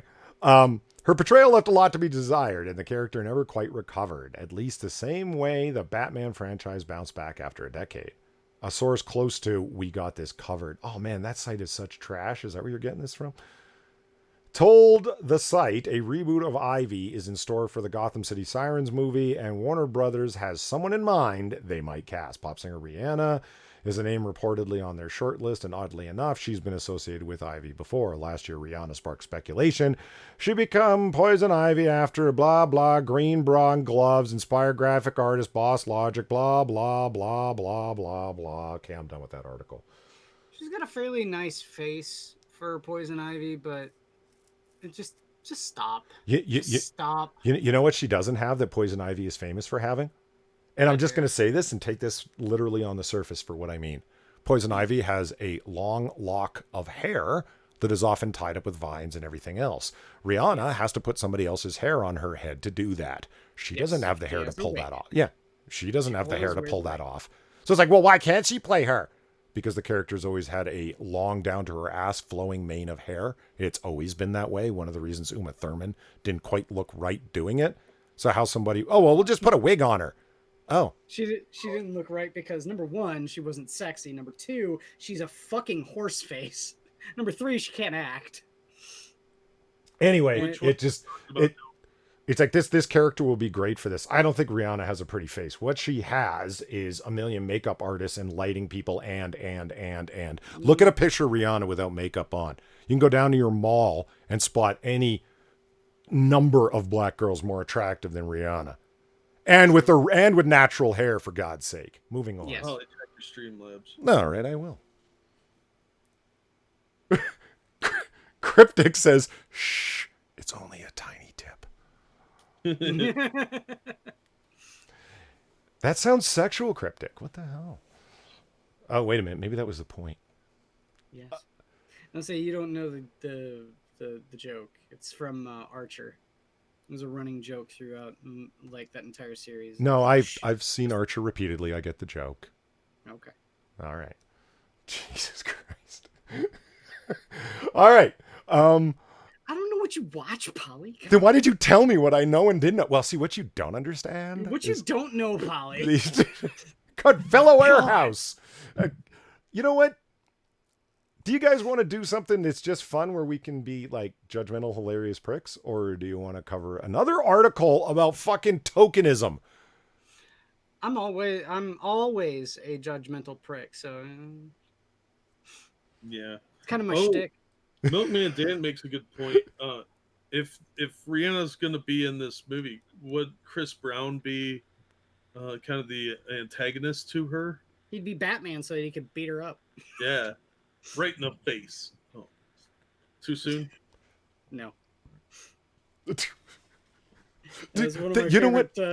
favorite interactions was someone posted a pic of or a gif of Rihanna, and he's all like, "Ha, that's pretty good." And the person said, "Yeah, you can't beat Rihanna." And he goes, "Tell that to Chris Brown." There's no way they're gonna have her be punched in the face. Remember that shot from Suicide Squad where Ben Affleck as Batman clocks Harley right in the fucking face, good and hard? Yeah. And I'm not saying, oh, I love to see women beat. It's like, no, Harley's like an actual threat. She's a very dangerous person. She's quite mad and not only capable of killing, has killed many times before. Yeah, Batman's right to punch her the fuck out, like to immobilize her, because who knows what the fuck she's gonna do. She tries slitting his throat. That's what I mean. People act like she's not dangerous. She's incredibly. I remember all the talks like, oh my God, he punched her with good fucking reason. Jesus Christ, she's a mad woman and very capable of killing people. I mean, holy fuck. Anyway, you can't even punch a mass murdering woman. Even that's wrong, okay? Oh my God. Oh, It's current year. here. You guys want to laugh at me, what I did today? Mm. I may have misspent some more money. You know what came out today? No idea. Silver Surfer Black #4. Oh God, no! No! Don't. Holly. And there it is. I'll wait for it to come up on you guys' screen check and see it already. Look at that glorious fuckery. Look at that. Isn't that great? Why? Holly, why? You can get it from perfectly legitimate sources. You don't need to buy it. Why? If you really want to read this pile of garbage. Jacob Jet responds with just ... Well, I'll tell you something. This I'm getting this Jack style discounts on Silver Surfer Black because apparently they're just not selling at all. #1 sold at my comic store, and then after that they just didn't sell. I'm getting a 40% off cover discount on this fucking thing. They ought to pay you 40% to read it. Yeah. They should be giving you money. Well, Geo's... Oh, okay, wait, he's responding to something. Frosted Glass said, never mind. How far behind is this? Ebony Williams just said BuyCon. How far behind is my chat? My God. You're way back. Yeah, man, like 15 minutes. Holy shit. Yeah. Assassin of the Gray asked if the artist is on LSD. No, this is just his garbage style. Bubba Hotep, why is there splooge all over the screen? Yeah. It looks like a gimp in a disco ball got into a transporter from The Fly. Let me just look at something here. Yeah. That's not true, Frosted. None of those guys look like Jeff Goldblum. Yeah, none of this is that good. It's a pretty color scheme and it would make a cool album cover. But no, For as the sequential 70s. art, it sucks. For the 70s. Yeah, if you were on a bunch of drugs in the 70s, yeah. But, man. What a load of trash. Ebony Williams brings up it's so busy. Yes, you have Oh, no idea what the fuck is going on in this. yeah, that is a Trad Moore's signature style, is insane busyness where you can't even tell what's going on. And we're not talking Mobius interesting style busy where there's a lot of detail to look at. It's just swirls and tendrils and oddities and etc. You know, it. See if I can update my. No, I'm not sure, Assassin. He might be on a lot of drugs. So awful. It's just garbage. Why do you spend money on this trash, dude? Even at 40% off, that's like, oh, you're gonna slap me in the face and shit on my leg for 40% off? Like I said, they should be giving you money. Yeah, They should absolutely. be paying you to read this. Was the story at least good? Okay, well, that's why I asked Quiz. That's what came to mind earlier when I said, is the Zatanna story ruined by the art? Like, is it a good story that's ruined by the art? And you said yes. That's what it reminds me of here. This is absolutely a totally passable, interesting, introspective, cosmic level Silver Surfer story. But look at it. Yeah. Okay, there, I got my chat updated now. Jacob Jet, seriously, have the screen covered is in gross. Yeah, it's just, so let's just, like, this is the cover of it, which isn't, man, it's almost over, guys. This is issue number 4. There's only 5 in the miniseries. I'm getting it at 40% off cover. And I hear you, Jack, they should be paying me to review this. But who would buy it after I reviewed it? It's, Nobody's buying it anyway. and that is what the guy, Jack, I just get a bog standard, common, across the board discount. I don't get wicked discounts like you managed to pull off because of how much you buy and how well you know your guy, right? Yeah, you spend enough money and you're friends with the guy, then you know. Yeah, like I'm just, I come in there and I got my little small pull list and hey, how's it going? You know, I'm friendly and everything, but that's not enough to pull in a huge discount, right? But on this, he said, "Do you want to keep buying this?" This was actually the conversation. He said, "Do you want to keep buying this?" I said, "Yeah, I'm a huge Silver Surfer fan, and it's really sad that this is after issue 1 had already come out, right?" Mm-hmm. And I said, it's sad the only thing is going on, but I actually liked a lot of the dialogue and narration stuff. The story seems okay. It's just the art. It's so fucking distracting. And he said, "I'll give you 40% off for the rest of it if you want." Because Jack, like you were explaining to us, for those you don't know, Jack used to run a comic book store, so he knows about all the behind the scenes shit. It's hooked up with a whole bunch of other purchases that he can't really back off the numbers he's ordering in because it won't allow him to order in other things he was saying. Does that make sense? Yeah. You know what I mean? So he's kind of stuck to order in that. Apparently it's not, you don't order in a miniseries by the issue. You order them in for the series. I'm committing to buy all 5 kind of things. Marvel's trying a few crazy things from the sound of it with the ordering. Plus you have to order 2 months in advance. Mm-hmm. And if they release 2 issues in 1 month, you're locked in. You have to just guess. Right. So, I mean, giving me a 40 off. So it's down to basically where comics should be priced. You know what I mean? I'm okay with spending $2 on a comic, even if it's not very good, but like 4 starts to really stick between your ribs. You know what I mean? Like it's, I could buy 2 comics that are reasonable quality. I could, for $4, I could buy 3 with a little bit of money left over from Alterna. Yeah. And odds are they're going to be more entertaining.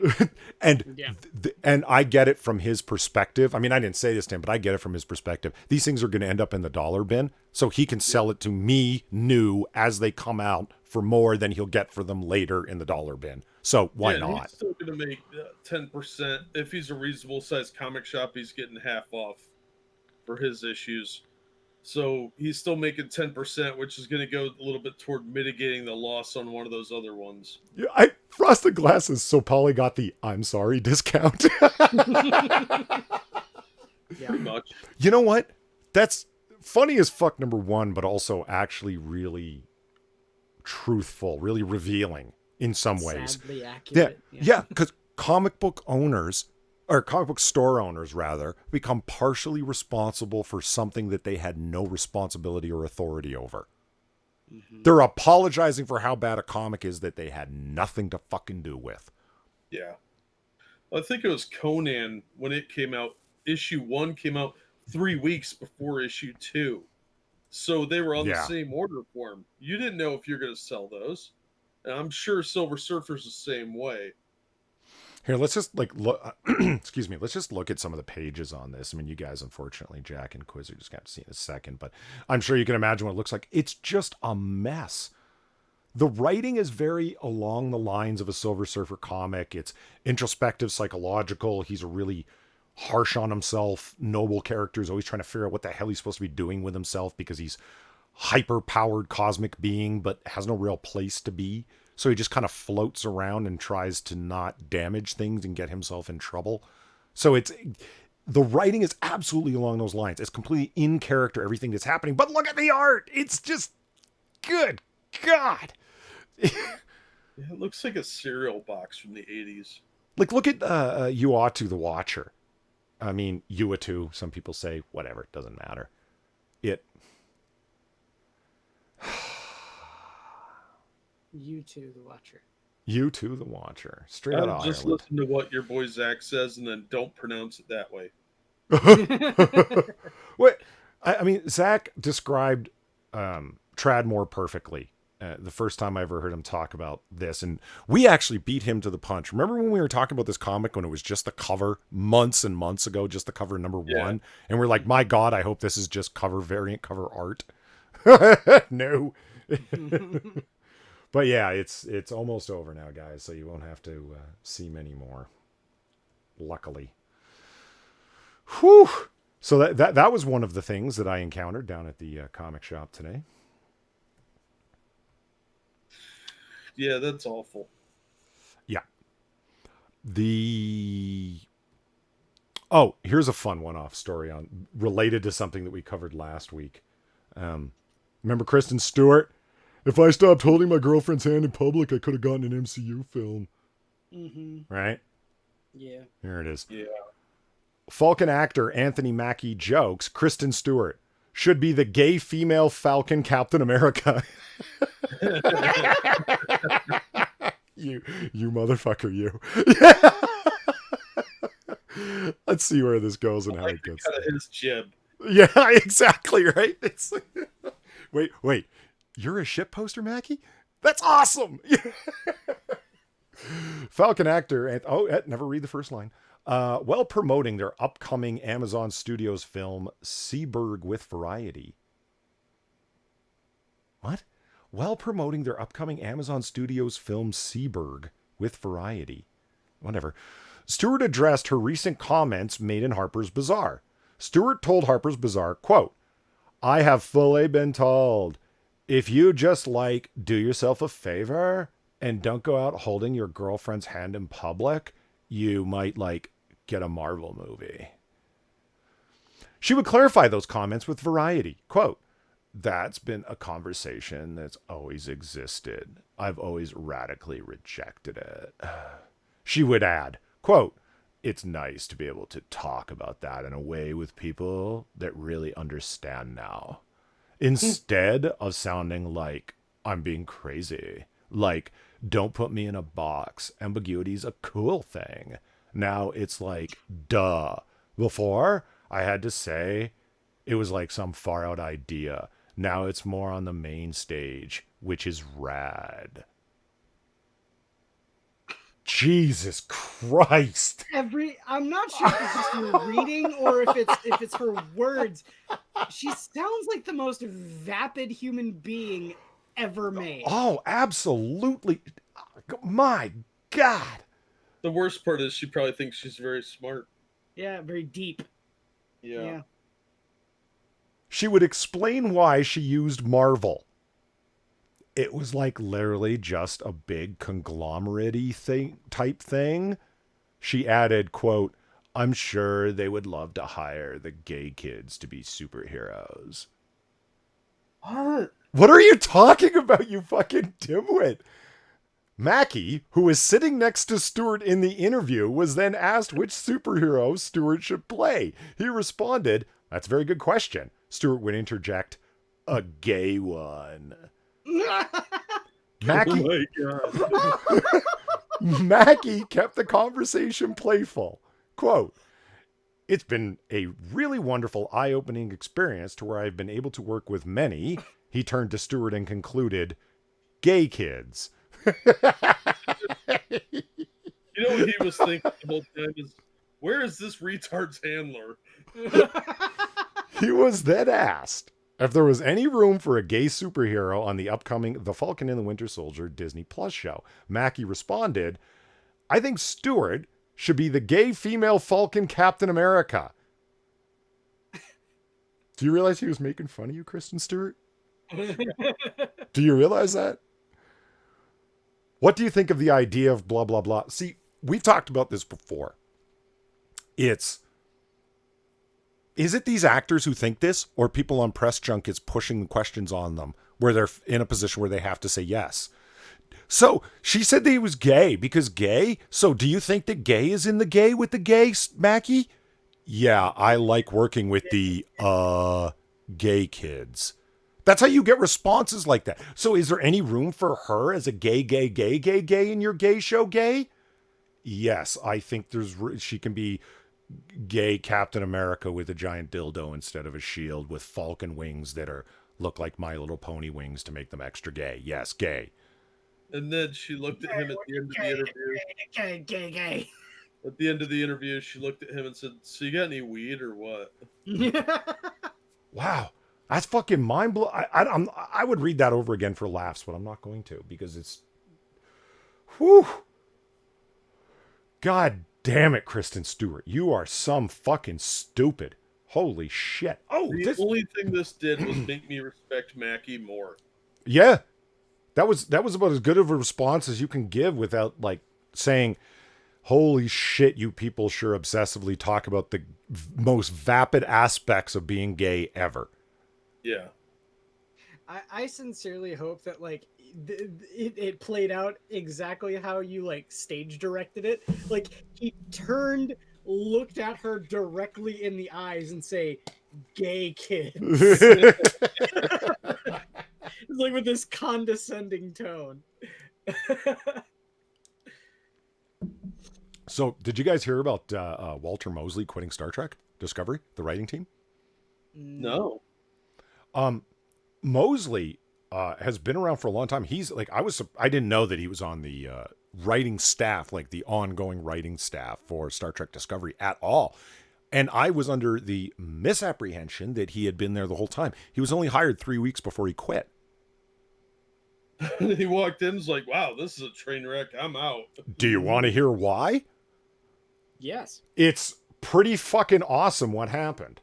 Horrible for him, awesome the way he handled it. That's a better way to say it. Have you ever heard of Devil in the Blue Dress with Denzel Washington? Yes. He wrote that. Yeah. Amongst many, he's a huge film writer, done all sorts of fucking shit. So anyway, he's over there on STD, and this fucking awesomeness results. He dropped an N-bomb in the writing room. What? Really? Yeah. Okay, now he's black. Okay, and he's telling a story of this of policing back in the day. They're writing a story where there's security forces are arresting people, and it's Star Trek, so there's lots of different species around. He tells a story where there's a guy told me this back in Louisiana, police officers, that if you're in a predominantly black neighborhood and there's a white boy there, you pull him over and you ask him what the fuck he's doing there, because that's something that's out of sorts and doesn't make sense. You see a black guy up in a mostly white neighborhood, you stop him and you ask him, "What the fuck? What are you doing here?" Because it's something standing out. If it's an old folks neighborhood, like where all the old people live, and you see a group of 3 teenagers, you go ask them what the fuck, because that's just part of community policing. And he goes, the unfortunate part is that you got some racist guys on the team, and they're going to see some nigger in a white neighborhood, and that's how this kind of thing happens. So I think we can incorporate that into this story. The assumptions made on behalf of security officers with profiling, basically, is what he's talking about. Now, when he's telling this story, he puts those words in the mouth of the officer, the nigger over in the white neighborhood. The what? You heard me. I'm sorry. It seems to garble slightly. Could you say it a few more times? uh, somebody went and complained to HR. Of course they did. They said, "Why are you pointers?" Oh, no wonder this show sucks. Oh, Prospero says he's an author. Yes, he is. The guy's a talented writer. Like, and you want representation and life experience. And he's like, what, 60, 65? Like, experience, colorful stories full of interesting characters. And you made him quit over some HR woke bullshit. Excuse me, but this so-called experience is just ageism against the young, and we can't have that. Get woke, buddy. So here's the story. A new report indicates a Star Trek Discovery former writer, Walter Mosley, quit his job after he was chastised for using the N-word by human resources. Mosley wrote an opinion piece in the New York Times titled, "Why I Quit the Writer's Room. The worst thing to do to citizens of a democracy is silence them." Oh, Huh. oh, Interesting. it's like he's lived a life or something. And seen where censorship of speech can go, good, bad, but overall don't censor because that's for the, yeah, it's almost like he's kind of coming from a place of experience and wisdom, maybe. But I mean, there's a bunch of 18-year-old writers that are woke as fuck. What the hell does this old man know? You know? Oh well, he's not woke enough. He only lived through Jim Crow. Assassin of the Grey says, "This is Walter Mosley." Yeah. And Frosted Glass, colorful. You know what I meant. Don't be an asshole. In the piece, Mosley details that he received a phone call from Human Resources who told him, quote, "Mr. Mosley, it has been reported that you use the N-word in the writer's room." Oh God. Get this, Quiz. You're going to love this. Mosley reveals that he responded, "I am the N-word in the writer's room."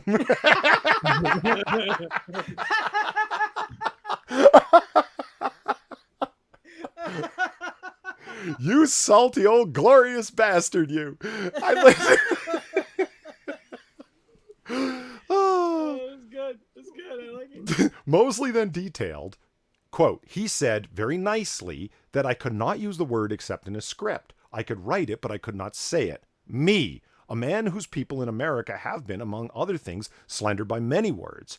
I could no longer use that particular word to describe the environments of my own experience." Mosley does admit that he used the word, but notes that it was not directed at anybody, but was a story of a cop who explained how he patrolled the streets of Los Angeles. He then details that someone snitched on him. Quote, "Someone in the room, I have no idea who, called HR and said that my use of the word made them uncomfortable. And the HR representative called to inform me that such language was unacceptable to my employers. I couldn't use that word in common parlance, even to express an experience I lived through." Holy shit. Mosley would. Sorry, go ahead, Jack. First of all, snitches get stitches. We all know that. Mm-hmm, mm-hmm. Second of all, it was like the most uptight, whitest person in the room. Like, oh no, this chocolate man said the N-word. I am very, very uncomfortable with this. Oh no, yeah, life's not comfortable, sweetie. Suck it up. He's literally describing a situation where that word made perfect sense. It was probably a cop who had told him that he patrols like this, and he was quoting the language that man used or describing him in character. This guy would pull over anywhere he would see inside of a white neighborhood. That's the way they look. And he's talking about scripts. He's trying to share ideas. Here's a harsh reality of life. Maybe we can transplant this element into this episode. Bring some feeling into the script because, God damn it, the Star Trek Discovery needs some humanity and feeling in it. My God. No, you can't take risks or make anybody feel uncomfortable. This is Star Trek, where it's full of safe spaces. Mm-hmm. So, I mean, obviously his talent is irrelevant when he's making people feel uncomfortable, Polly. Yeah. Mosley would then go on to declare that he does not believe his employment should be on the line if a word he uses makes an individual uncomfortable. Yes, sir, Mr. Mosley, you are quite correct. And especially in the way that he said, like, you used a word that somebody overheard and it was directed at somebody. I don't even think that should necessarily bring your employment to an end. But You're writers. You're supposed to be creative. The whole point in a writer's room is to share ideas. I wouldn't be remotely surprised if all kinds of saucy, spicy, salty things are constantly being discussed. You're trying to discuss human conflict for story ideas. It's always going to be G-rated and friendly and woke. Why would you think that? Because that's how the world needs to work now, Polly. I'm fairly certain that kids shows writers' rooms, they sling the worst possible things that you can possibly think of in the writers' room, just because they need to find some sort of tension alleviation, because the subject matter that they have to create for is so tame and safe. Yeah, you know those Blues Clues guys are a bunch of raging alcoholics that drop the N-word every other day. Uh-huh. Yeah, Mosley went on to declare that his job shouldn't be at risk for using this word just because it made an individual uncomfortable. Quote, how can I exercise these freedoms when my place of employment tells me that my job is on the line if I say a word that makes somebody, an unknown person, uncomfortable? He goes on to detail that he chose to resign. Quote, my answer to AR was to resign and move on. I was in a writer's room trying to be creative while at the same time being surveilled by unknown critics who would snitch on me to a disembodied voice over the phone. My every word would be scrutinized. Sooner or later, I'd be fired or worse. Silenced. You're the man, buddy. Yeah, no, he made the right move to get out of there because it's not worth it. It's not worth his time. He's established. He doesn't need this crap.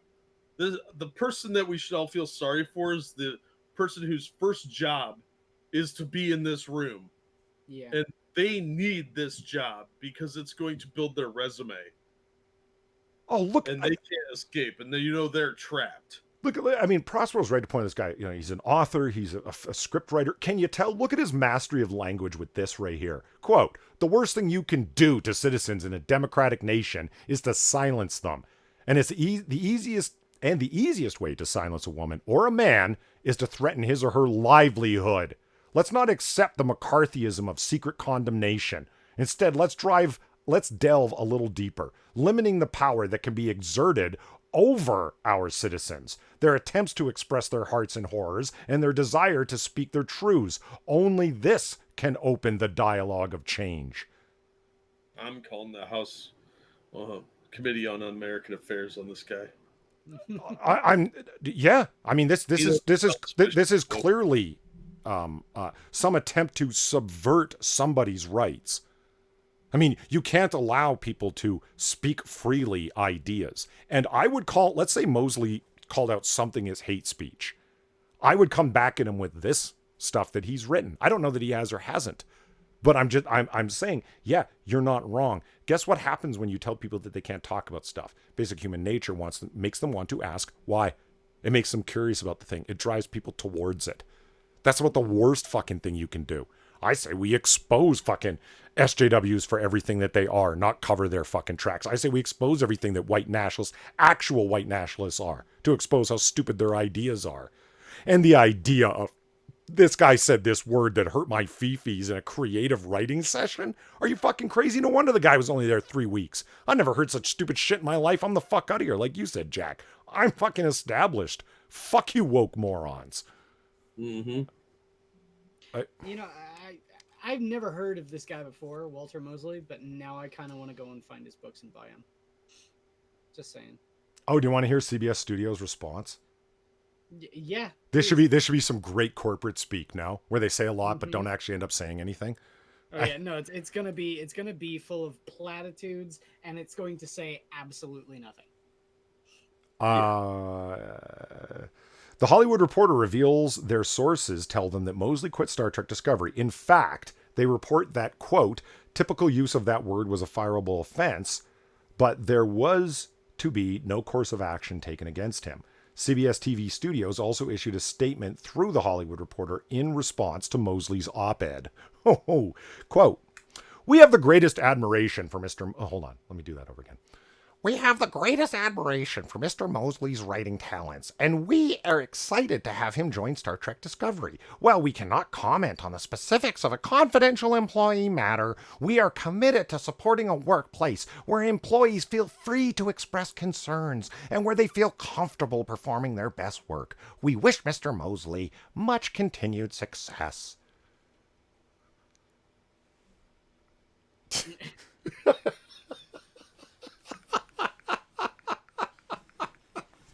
You got rid of a super talent from a show that desperately needs writing talent. Well done, morons. It needs talent of any kind. I really like what Prospero said here. This reeks of a woke white woman under the age of 35, probably named Karen. Karen likes boxed wine, Xanax, and her 3 cats. Oh, 3 cats? Really? More like 5. This is somebody with lots of issues and a smell of cat urine. Yeah, I kind of feel bad he had to go through that, but man, what a great statement on his part. At least he was only there for 3 weeks. That's like probably the best news out of the whole thing. It's like, it happened that quick. Nice. You didn't even waste a full month of your time. Cool.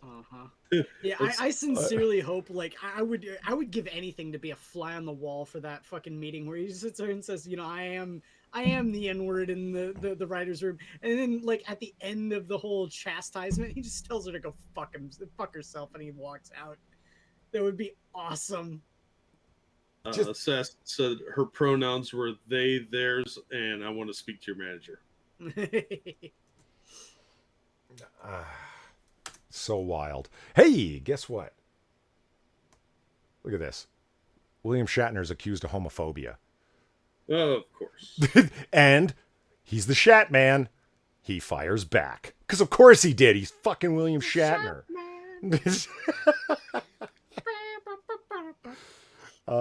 Star Trek legend William Shatner came under attack on Twitter from a number of people who claim the actor blocks people due to their sexuality. Oh no. Oh no. A number of these individuals claimed or insinuated Shatner is anti-gay or a homophobe. According to one of them named Sugar Peach. Jesus Christ. Hey, at William Shatner, which nickname do you like the best? Will, Bill, Billy, Billiam, or homophobe?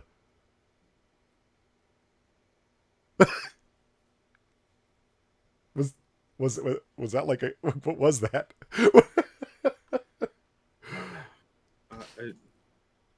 I don't even know what to say to that. Shatner would reveal that those attacking him appear to be friends of the BTS troll I blocked. BTS is a South Korean boy band, Shatner continued, quote, so I guess that Annie Darling made it about her sexuality instead of her harassment. Always be a victim. It will get you nowhere. So there is a BTS, which is a band from Korea, South Korea, obviously. It'll get you nowhere, wanky face. Jesus Christ. Nevertheless, Shatner saw a number of individuals beg him to block them. Not only were people begging Shatner to block him, but a number of them were sending him photoshopped images of him as Captain Kirk from Star Trek, the original series. You can see a number of the tweets sent Shatner's way were compiled by Twitter user Dattengersister. Star Trek and the tweet that Dastin Data Racer. There, I can read that. It's Data Racer. Tweeted, Star Trek's SJWs are attacking William Shatner again, trying to stir up a fake outrage mob. They're trolling him with bizarre photoshops, then play the victim card and call Shatner a bigot after he blocks them. Captain Kirk is having none of it. Fuck yeah! The Shatman. Oh, Jesus.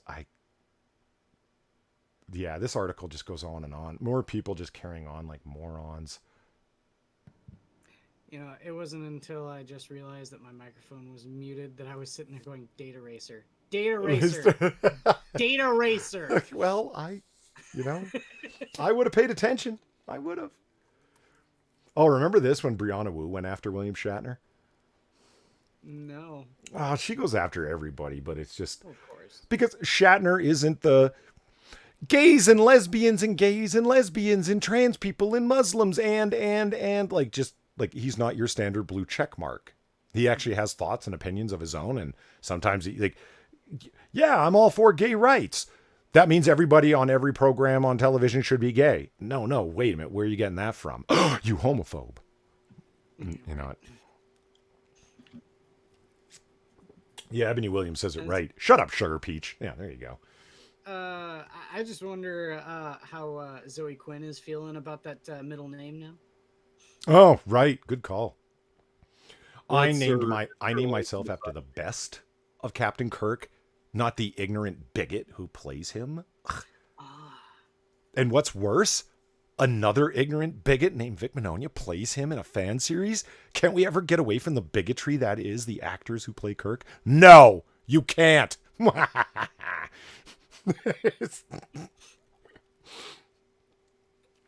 I love it. I love it. Let's see. Where are we at here? Yeah, fuck it. I can't stand looking at this woman's face, but we might as well cover this story. Jack sent me this story, so I think we should cover it. Just as a brief aside, LeBron James was denied a trademark today for Taco Tuesday. He's gonna trademark Taco Tuesday. He tried to. He filed the application. They dismissed it already because it's too generic and it's been used. He claimed he invented it. All right. I just wanted to share with the class.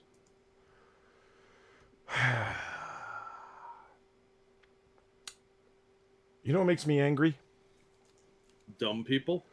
Well, specifically blonde white women who take up executive editorial positions that could have went to an LGBT POC. I can't stand when white women end up occupying the role that could have went to someone from a marginalized community. It makes me so angry. Looking at you, Heather Ontos. Valiant Comics editor Heather Ontos falsely claims James Holmes was inspired by the Joker.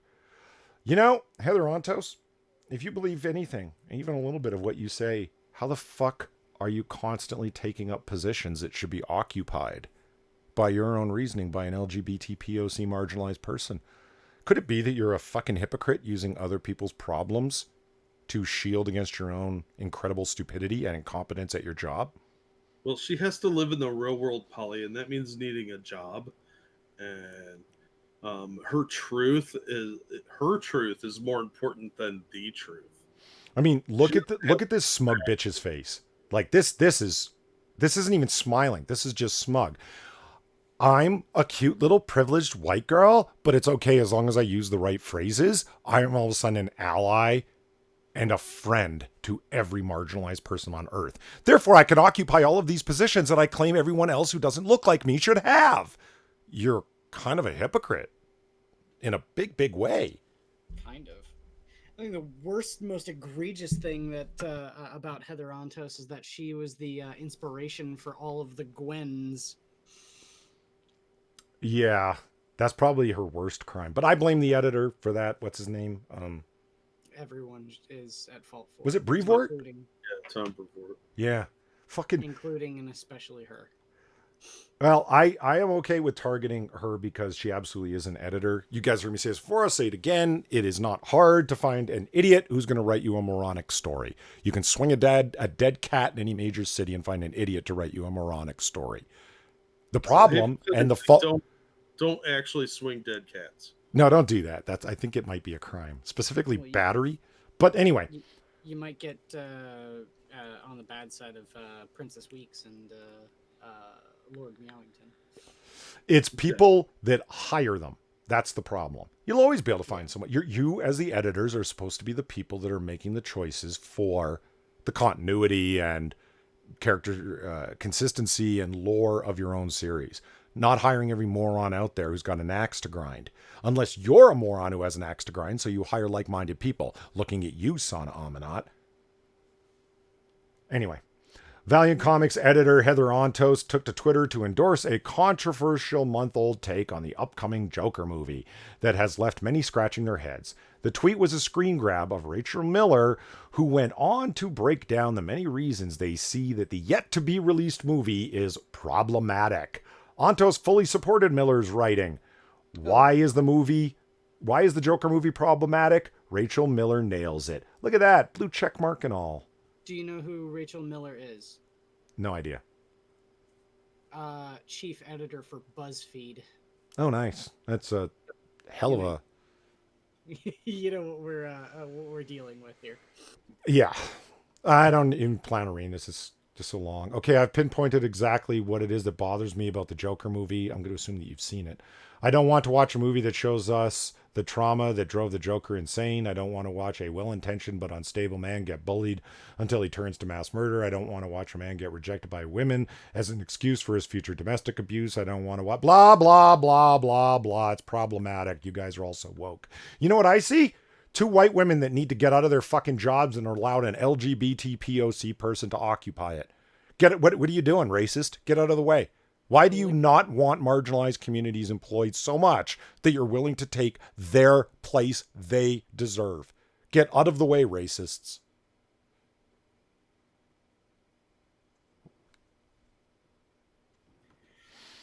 We need to get them out so we can have more lig butt pox in. Heather Ontos, blue checkmark extraordinaire, goes on to say, it was not that long ago when a socially isolated, disgruntled white man who felt wronged by society quite literally dressed up as the Joker and shot up a movie theater in Colorado. Actually, that's not even true. I see what they mean when they say falsely accuses. Okay, you know what, Heather Ontos? You fucking racist bitch. How dare you occupy the spot that belongs to a person of color? I've said this before, but you did it at Marvel. You went and did it at an esports place as their editor of their social media account. And now you're doing it over at Valiant Comics. Time and time again, you rob positions from people of color by occupying them with your privileged, narrow white ass. What is wrong with you, you racist, obviously racist by your own actions woman? You sickening bigot. You think you could do the job so much better than they can because you're white? How dare you? Over and over again, your actions are all that we need to know exactly how you think. It's fine to talk about them, but you don't want them doing these jobs. Only somebody as white as yourself can handle the job properly, as evidenced by the fact that you keep taking these positions from people who are more deserving than you. Oh, it sickens me when this happens. Doesn't it bother you, Jack? Quiz, doesn't it just make you mad as hell when these entitled people steal jobs from the deserving? It does. I think what bothers me... Hashtag Heather Ontos resign. Mm-hmm. What bothers me the most is that the film she's criticizing features a Puerto Rican man. You see, Joaquin Phoenix is actually born Joaquin Rafael Bottom in San Juan, Puerto Rico. So she is actually being a little bit of a racist here. Yeah, because he's not white. No, and it's disheartening that she would go this hard after somebody of a minority status. I think this is very bigoted of her. I think this bitch is just a very unlikable person. Oh, she is fucking awful. Like it, and I've said for instance, you don't know that person. I make that claim every time, either explicitly or it's implied. No, I don't know them. When I say they're an awful person, I mean on how they're choosing to present themselves publicly. Yeah. And what it comes down, Heather Ontos, the way she presents herself publicly, is even though with her obvious decades and decades of experience in the industry, chooses, proffers her opinions and wisdom in creative courses on how to, get this, crowdfund comic books. You want to put together your own crowdfunded comic book? She put together a masterclass for hundreds and hundreds of dollars for you to sign up to listen to this idiot who has never had a successful crowdfunded comic ever. And who are our two favorite targets? Ethan Van Sciver and your boy Zach Richard Meyer, who have made collectively, what, $2.3 million? Something like that, yeah. Off of crowdfunding comics. And you would choose to stand up there and be the expert while on Twitter all day long dispensing your wisdom. Pro tip, Colin. Most industries are really small. Try not to be an asshole. How about being a smug, virtue signaling, inexperienced bitch who talks like she's like an elder stateswoman of the entire industry? Well, she's more woke than you, Polly, so that makes her better than you. It does. She is obviously better than me, but you know what she's not, who she's not better than? The LGBT POC marginalized community representatives that she keeps stealing jobs from. I agree with Frosted Glass. Replace her with Walter Mosley. I say, like, Marvel just fires every single writer they currently have on staff, especially all of their editors, and just put in Walter Mosley. Walter Mosley has probably had it with woke people after that little experience. Oh, yeah. Well, Oh, Walter Mosley wrote a Fantastic Four book. Yeah. Hey, guys, you want to bet that she's a big time New York Mets fan? I've got a feeling she's not. I don't know what that means. Is that code for something? She's rocking a New York Mets hat there. She's just New York. It's like, I live in New York. I'm like totally Manhattan. I'm like a New Yorker. Like, I'm like where all like the woke people are. And we all hate Trump here. Oh my God, why can't everybody be woke like we are? In New York, I'm going to wear this hat that has an NY on it. That's for the Mets. The who? How much you want to bet that she lives in, oh God, where is that one place? A gated community with 5 other fucking people because she's never had a job that allowed her to be able to buy a place in New York to begin with, but she spends all of her time virtue signaling online with her 10 other fucking roommates. Yeah. Is that what you were going for? Did I get it right? And in Williamsburg. Colonial Williamsburg? New York, Williamsburg, the borough. Oh, the borough. I don't know anything about the borough of Williamsburg. The hipster mecca. Is it really? Oh, yeah. Oh, okay. It's full of patchouli oil and failed writing degrees. Ouch. Oh, it's like a big Starbucks. Yes. See, I mean, in a lot of ways, in the same way that I blame editors like her for the decisions being made, it's like, okay, why are you hiring this person? Does she have a track record of successful comics? No, she does not. Does she have a successful career track? No, she goes from one place to another, stepping stone to stepping stone. We've all made the claim here, but just like Jack, Quiz, and myself have all agreed to the claim, but just so it's clear, she'll be working at Marvel again. Oh, yeah. Yeah. They're going to rehire her. It's like, well, now you've built your resume, Heather. For what? Were you successful? Do you have a long line of successes behind you? Doesn't matter. The same way that Sana Amanat was hired to an executive position because of her ethnicity and the fact that she was a woman when she had no experience, not only with comics, but no experience with fiction or being an editor. But yet they hired her. Why? Hire me. Oh, wait a minute. I'm one of those filthy white men. Yeah. Well, see, they've got to let Heather develop her talents more by getting her eggs all downsied, so that then she'll be a bitter single cat lady, and her and Gail Simone can work together as co-editors in chief. Well, you know what I think is probably going to happen. She's the replacement for Joe Quesada when Joe Quesada retires. Oh, that's terrifying. Mm-hmm. Yeah, well. Tell me I'm wrong. She's just waiting for that spot to come up. Well, I mean, a little while ago here, Ebony Williams said, get Young Ripper 59 on your stream. Yeah, I'd love to. I got to get into that.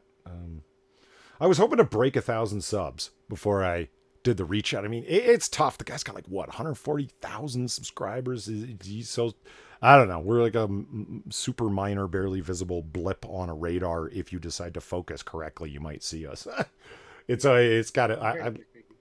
I'm sorry? Comparatively speaking. Yeah. You know what I mean? Like, so it's kind of like, I'd like to break 1,000 subs before I reach out. But then again, I don't know what kind of arbitrary standard that is to go by. But, anyway. So that's about it. Unless you guys had specific stories that you wanted to. Oh, can we talk about how cheesy that Spider-Man 9/11 issue was? Because it is September 11th. Remember the Fallen, everyone. There was a Spider-Man 9/11 issue. There was. It was cheesy. It was unfortunate. I think it was a mistake. It wasn't. I guess you could argue that it was handled tastefully, but it was just. I don't know.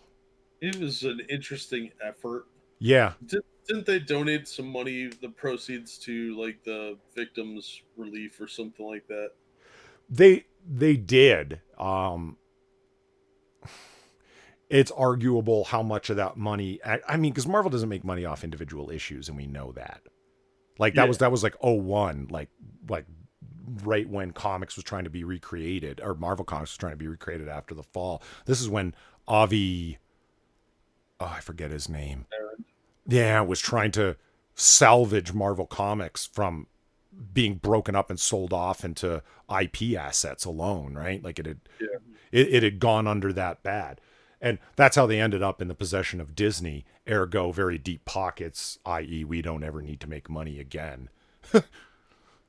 And that's how you end up with the Marvel of today, where they can hire people like Heather Ontos that spend the majority of their time going "Nah, nah, nah, nah, nah, nah, nah," on Twitter all day long.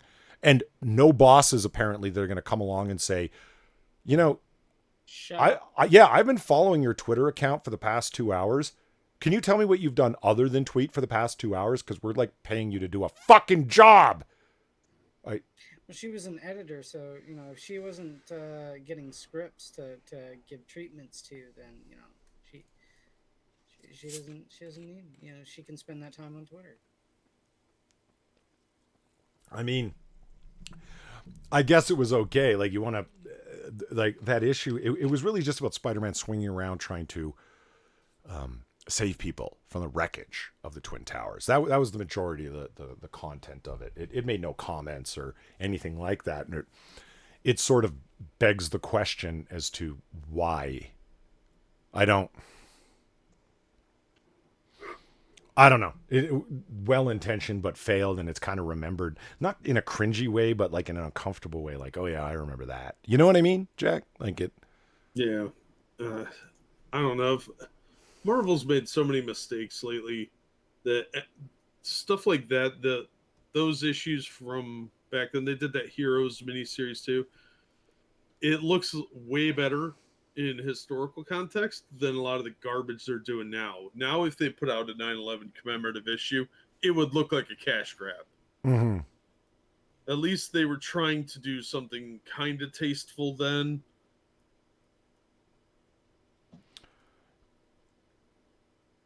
Yeah, I.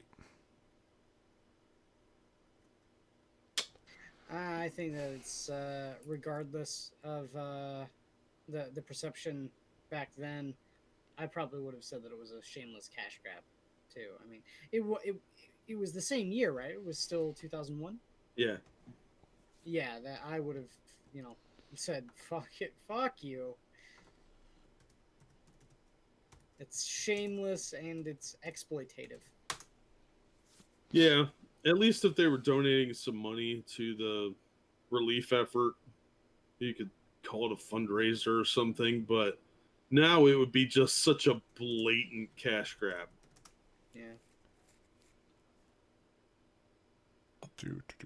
Just looking up something real quick. What the hell? I don't know. Can't see your screen. Yeah, I know. I'm just looking up some guy to figure out what he's done. Frosted Glass said if they did one today, it'd be written by Hassan Piker, and yeah, and it would be all about how America asked for it. Yeah.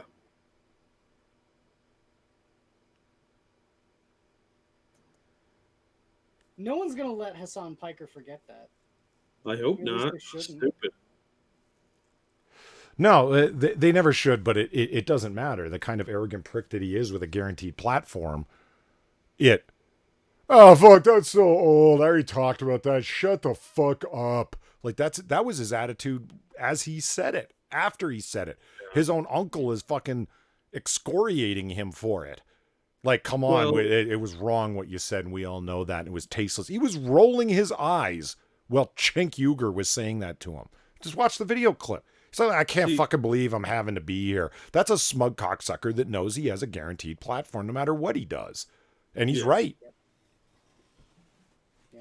I You're not wrong. Chunk needs to fire him. Fire him, Chunk. nepotism, man. You can't. He can't fire him. That's his little nephew right there. Doesn't matter. Fire him, Chunk.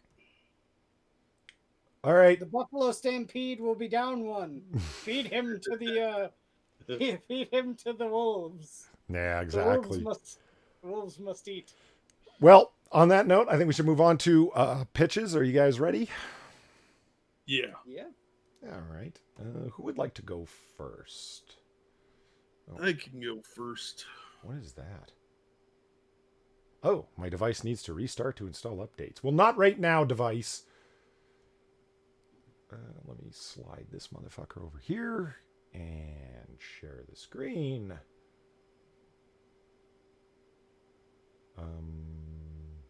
That one. There we go. This book is called Something is Killing the Children from Boom Studios. It's written by James Tinian IV with art by somebody's name I think is Werther Delendra? Something? Anyway, I don't know how to pronounce that name. I don't even really care. The point is, this is going to be a sleeper hit. Okay. I'm pretty sure.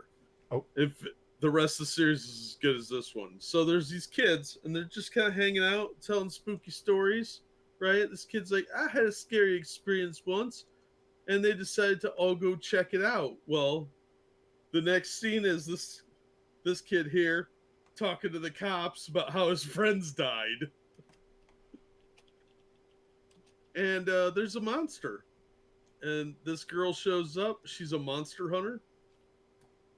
And it's got a very Stranger Things kind of vibe. Like, they show you the monster. I'm not going to show the monster in this at all, because it's kind of the effect of the story is when he's telling it. This is his principal, who swears a lot. He doesn't look very happy. No, he's having a very bad day. 5 of his students are dead. So, yeah, it's all about this girl as some sort of monster hunter working for some kind of secret agency. And this kid's got a monster problem, and she shows up. That's kind of the crux of the first issue, but it's really well written. It's really interesting plot. I'm not a huge fan of the art style, but it's functional. You know, this is Boom Studios. You can't expect high quality art. Right. But the scene where we get the flashback of him telling the story of what happened to his friends is really gory. And there is a lot of swearing and adult stuff in here. It's not a kid's book, but it's really, really well done. Pretty compelling narrative. I was surprised by how much fun I had reading the book, because I expected it to be kind of garbage. But the guy at the comic shop recommended it, so I bought it, and I just read it today and thought, wow, this is actually surprisingly good. So I'm looking forward to issue 2. So give it a shot. If you're into horror comics, this is definitely going to be something you'll want to read. Huh. Because he was saying how they sold out. Like, one person bought it, and then suddenly 4 or 5 people came in and picked it up. I got the last copy, and I was really happy I picked it up. And I just kind of did it to shut him up. You know, like, all right, whatever, dude, I'll buy it. Right. Oh, if you're going to get another comic, man, get this one. All right, whatever. I'll get it. Just, keep giving me discounts. So I really liked it. I thought it was surprisingly fun. If you like Stranger Things, this is kind of along those lines from what I'm seeing. Nice. Well, they should have promoted it along those lines. I just kind of like looked up the discussion about it, and it's like Stranger Things meets more Stranger Things. Like, yeah. Quiz, are you ready to go, or should I? Yeah, I'm ready to go. All right then. All right. My pitch is written by Paul Dini, penciled by Justin Nguyen, inked by Derek Friedolfs, colors John Calitz, I think. My pitch is screen share here and there. Batman Streets of Gotham, #1. This is before they did the New 52. I think it was early 2000s. But this is a story basically of like street level Gotham. A lot of it is centered around the GCPD. You can see right here, responding to Harley Quinn causing a ruckus at a jewelry store after she was released from Arkham. This is actually immediately after Hush. So the internal story in it is Arkham is gone, and several other institutions within Gotham are gone. So now a lot of Gotham is sort of left on its own and not quite knowing what to do. Um, the DA has been killed, and then there's this other character named Manhunter, who's been known to kill supervillains, steps in, and yeah, she is causing hell, everything around there. And the other thing too is that this is also taking place when Batman Bruce Wayne was dead. So the man in the cowl is actually Dick Grayson. And there's actually a bit in this later on where you've got Damian Wayne here actually sitting down and playing chess with Thomas Elliot, aka Hush, after Hush had cut his face to look like Batman. And yeah, in my opinion, this is probably some of the best stories with Damian Wayne in it, because it doesn't have much to do with Damian. It has stuff to do with Gotham in particular. And Batman, Robin, the villains are all sort of ancillary characters. And in my opinion, the story, this is just issue 1 here. You can see the main sort of villain of the week was Firefly, setting people ablaze in the middle of Gotham. And yeah, they need to go and try and stop him from mass arson and murder. But anyway, this right here is Manhunter, a supervillain who runs around killing supervillains, or superhero killing supervillains. My opinion, I just read it today, and I really dug it. I thought it was really good, and I think the art is actually really great. And it's written by Paul Dini, so it's going to be good. Okay.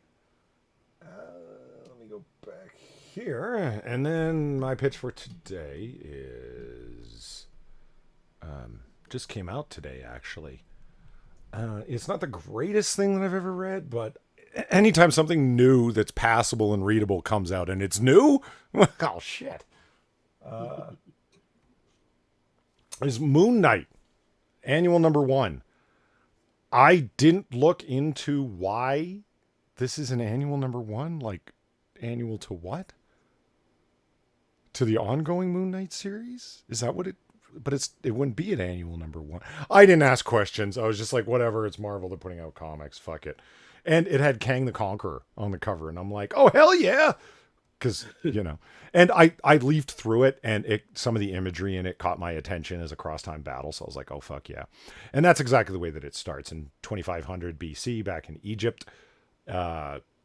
With the worshippers of Khonshu, the moon god in the Egyptian pantheon, and a whole bunch of people rush them. You're the blasphemers. No, we're the high priests of Khonshu. You're the evildoers. And this sort of battle. And what comes about is these two powerful items, the Ankh and the scepter, that are very powerful, and then Kang appears there, and he grabs the scarab and the Ankh and the scepter, these power items, and that's where the whole battle sort of begins as a cross-time fight.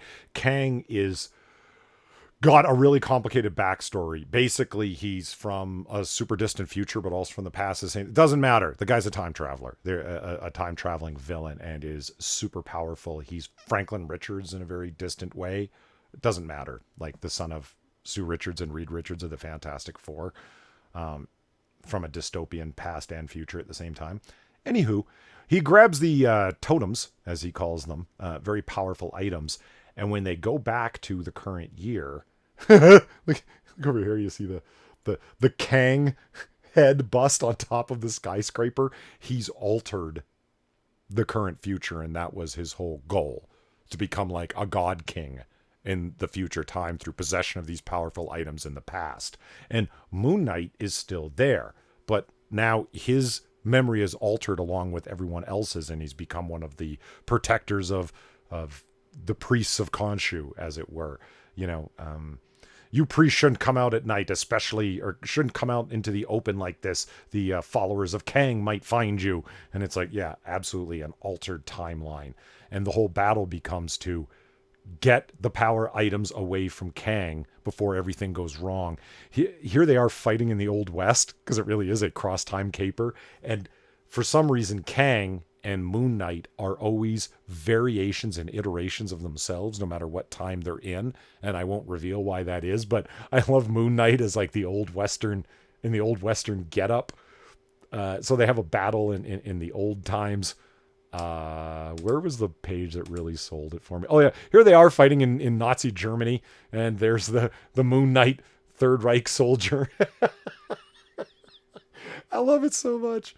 The one page that kills me the most is Streets of New York in 2134, North Atlantic in 1710. Oh, here it is. I love this one page so much. Ancient Rome, 300 BC. There's Moon Knight in that iteration. And then outside Boston, 1776, look at the Revolutionary Soldiers, Moon Knight. And then Chicago in the gangster warfare era. And there he is in an all-white Packard shooting out of the side of the car. It's fun. It's a cross-time battle as time-traveling supervillain Kang tries to alter the future for his own advancement. It's Moon Knight absolutely taking on his role as a knight of the god Khonshu to fight on his behalf. It's just great fun, really imaginative. I had a lot of... It was worth the cover price. Great read. Totally recommend it. Cool. Yeah, so there it is. And another show for another week, ladies and gentlemen. Let's all shudder in fear once again for the upcoming Disney Plus Moon Knight series. Are they getting Max Bemis to write for him again? It's like people wanted Moon Knight on the screen for so long.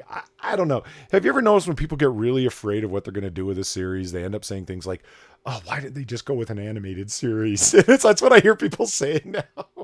Mm-hmm. Yeah. Yeah. Oh, is it not going to be? I thought it was animated. Is it?